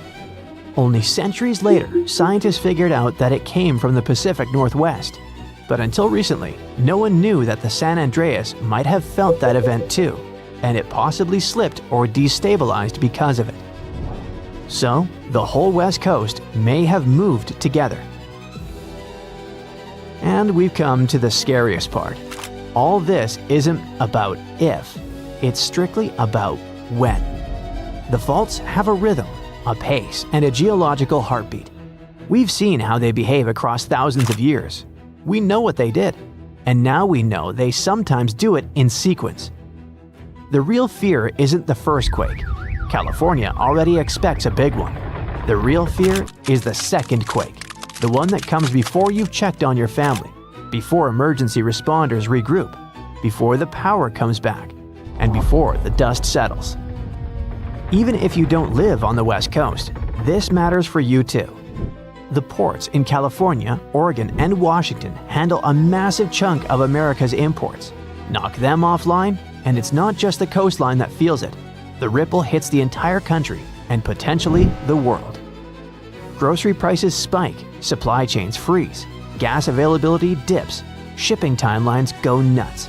The world is much more connected than any of us thought, and a geological double punch on the Pacific coast wouldn't stay a local disaster. It would spread, thread by thread, into everyone's life. So, those in power must prepare not for one giant rupture, but for two. Emergency plans, evacuation routes, response times, and power grid designs, all of it needs updating. Because nature has now shown us what even a single major rupture can do to a modern economy. It happened in Japan in 1995, on January 17th at 5:46 in the morning. The quake hit right by the northern tip of Awaji Island, only 12 miles from Kobe, a huge, busy city with about 1.4 million people back then, and another 2.6 million in Osaka nearby. The rupture ripped along the Nojima Fault for about 25 miles. That doesn't sound like much until you realize entire buildings can't survive that kind of sideways shove. More than 5,000 people lost their lives. 43,000 were injured. Nearly 400,000 buildings were irreparably damaged.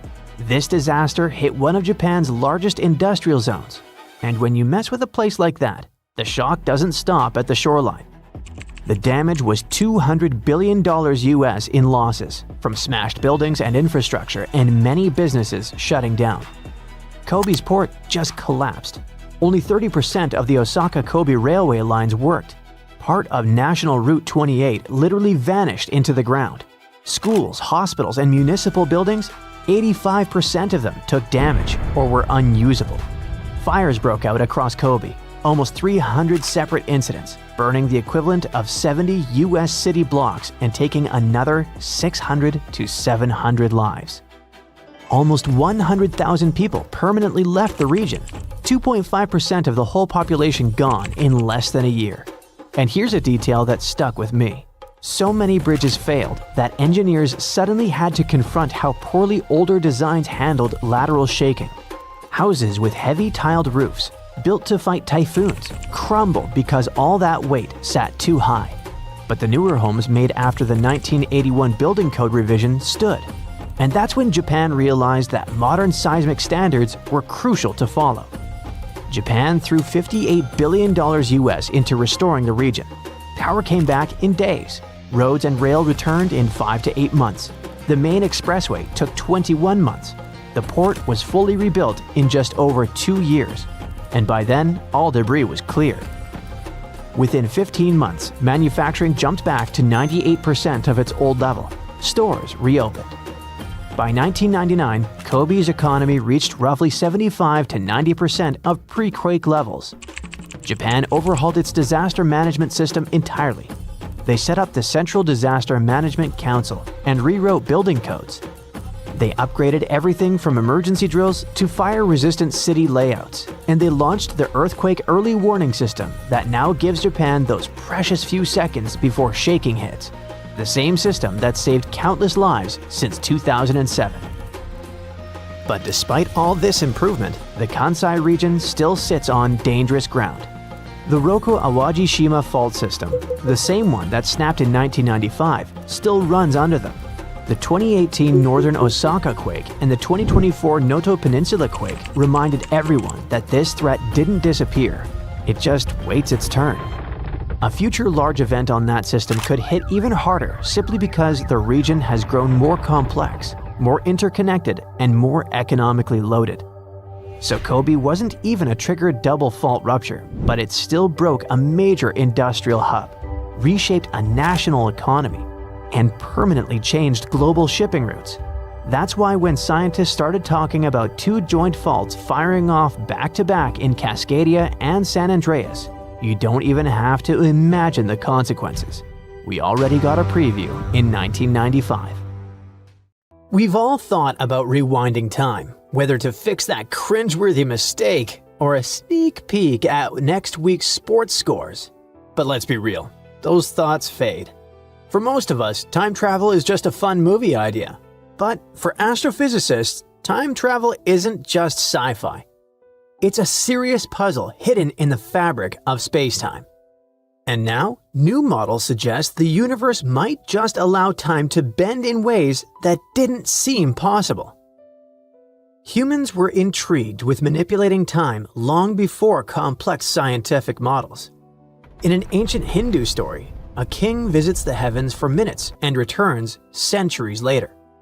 In a Japanese legend, a fisherman spends days in an underwater palace and comes back to find generations have passed. These are some of the myths that hint that time doesn't flow the same everywhere. And time traveling as a concept didn't just pop up from regret or curiosity, it also came from watching space. Time feels like one constant in our lives. It's always moving forward like a river. It flows forward and it's predictable. But when we zoom out, way outside of our planet, it's a different story. To physicists, time bends, stretches, and slows down depending on how fast you move or how strong the pull of gravity is. And that's not just a theory. It's measurable, proven, and built into the technology we use every day. For example, astronauts on the ISS orbit Earth at 17,000 miles per hour. And their clocks tick just a tiny bit more slowly than ours. It's only milliseconds, but technically, they've aged less. You can see this effect in your everyday GPS as well. Satellites up there feel less gravity, so their clocks tick a bit faster. Imagine playing a racing game where your car and your controller are a bit out of sync. That's why GPS needs constant tweaks, or else your phone would think you are miles away. Gravity also messes with time. Scientists proved it using 2 atomic clocks. Atomic clocks are like the ultimate devices that measure time. They don't tick with gears or crystals. They tick with atoms, the universe's own metronomes. One clock was on a skyscraper roof, the other closer to the ground. The lower one, feeling stronger gravity, ticked just a tad more slowly. The difference was tiny, but it proved that even height can tweak time. Now picture being near a black hole where minutes could equal years elsewhere. This might help you get those mind-bending scenes from Interstellar. So yes, time bends, and scientists know this. And the challenge now is learning how to do it on purpose. Einstein's work proved that time could move differently for different observers. The faster you move, the more slowly time passes for you. This phenomenon is called time dilation. Think of Marvel's comic Flash. He runs incredibly fast, but he doesn't really slow the world down. His own clock runs more slowly, so to him, everything else looks frozen. If you could reach the speed of light, your time would almost stop entirely, while the rest of the universe would keep racing ahead. For decades, physicists believed that was the only path to real time travel. But the Flash is a superhero, and Einstein proved that nothing with mass could reach that speed. The faster you go, the heavier you become, and the more energy it takes to keep accelerating. To actually reach light speed, you'd need infinite energy, because your mass would become infinite too. Since infinite energy doesn't exist in the universe, it's physically impossible. That's why physicists started asking questions like, if time can stretch and bend, could it also fold? In 1994, physicist Miguel Alcubierre posed a question. Could Einstein's math let us travel faster than light, not by breaking the rules, but by bending space itself? His answer was, maybe. He imagined a warp bubble, a region of space surrounding the ship that moves with it, carrying it along like a cosmic conveyor belt. In this bubble, the spaceship itself doesn't move. The space in front shrinks, the space behind stretches, and the ship rides the wave forward like a surfer gliding on a moving sea. Inside the bubble, the ship feels no motion. It's sitting still, but the bubble carries it across huge distances. And because the ship isn't moving through space faster than light, it doesn't break Einstein's rules. The universe itself does the moving. That hypothetical bubble would need a special kind of energy to bend space-time this way. Originally, Alcubierre's equations required negative energy or exotic matter, a substance that's never been found in usable amounts. Early estimates said we'd need more energy than Jupiter could provide.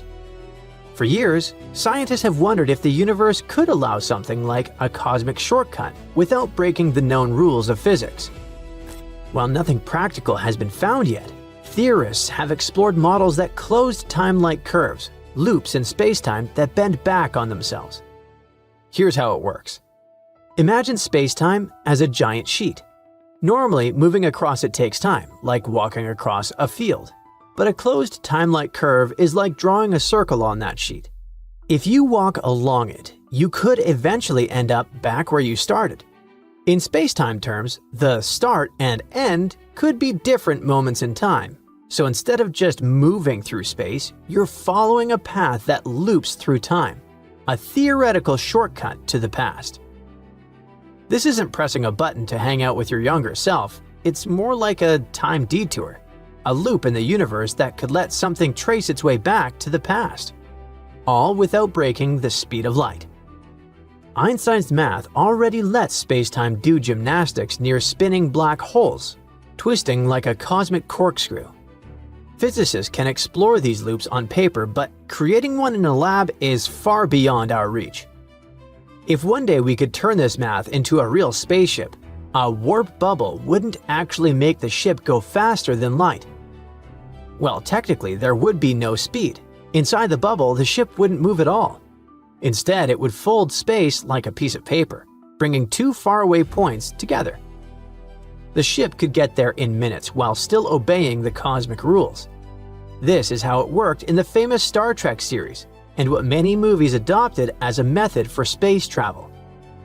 In a hypothetical situation, a warp bubble wouldn't just be for spaceships. You could send a probe, a package, or even a cup of coffee across the galaxy without it actually moving through space.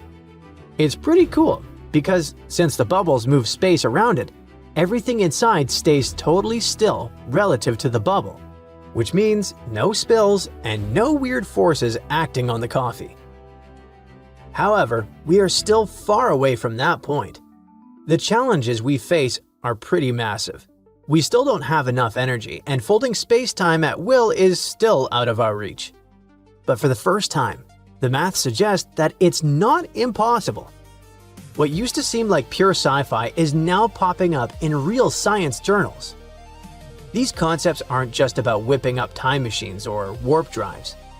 Even if we never pull off a warp drive, figuring out how space-time works is a big deal for understanding reality. For now, it's all theory and simulations, but every experiment pushes the impossible line a little further. Yesterday it was no, today it's maybe. And in science, maybe is where the most exciting things happen.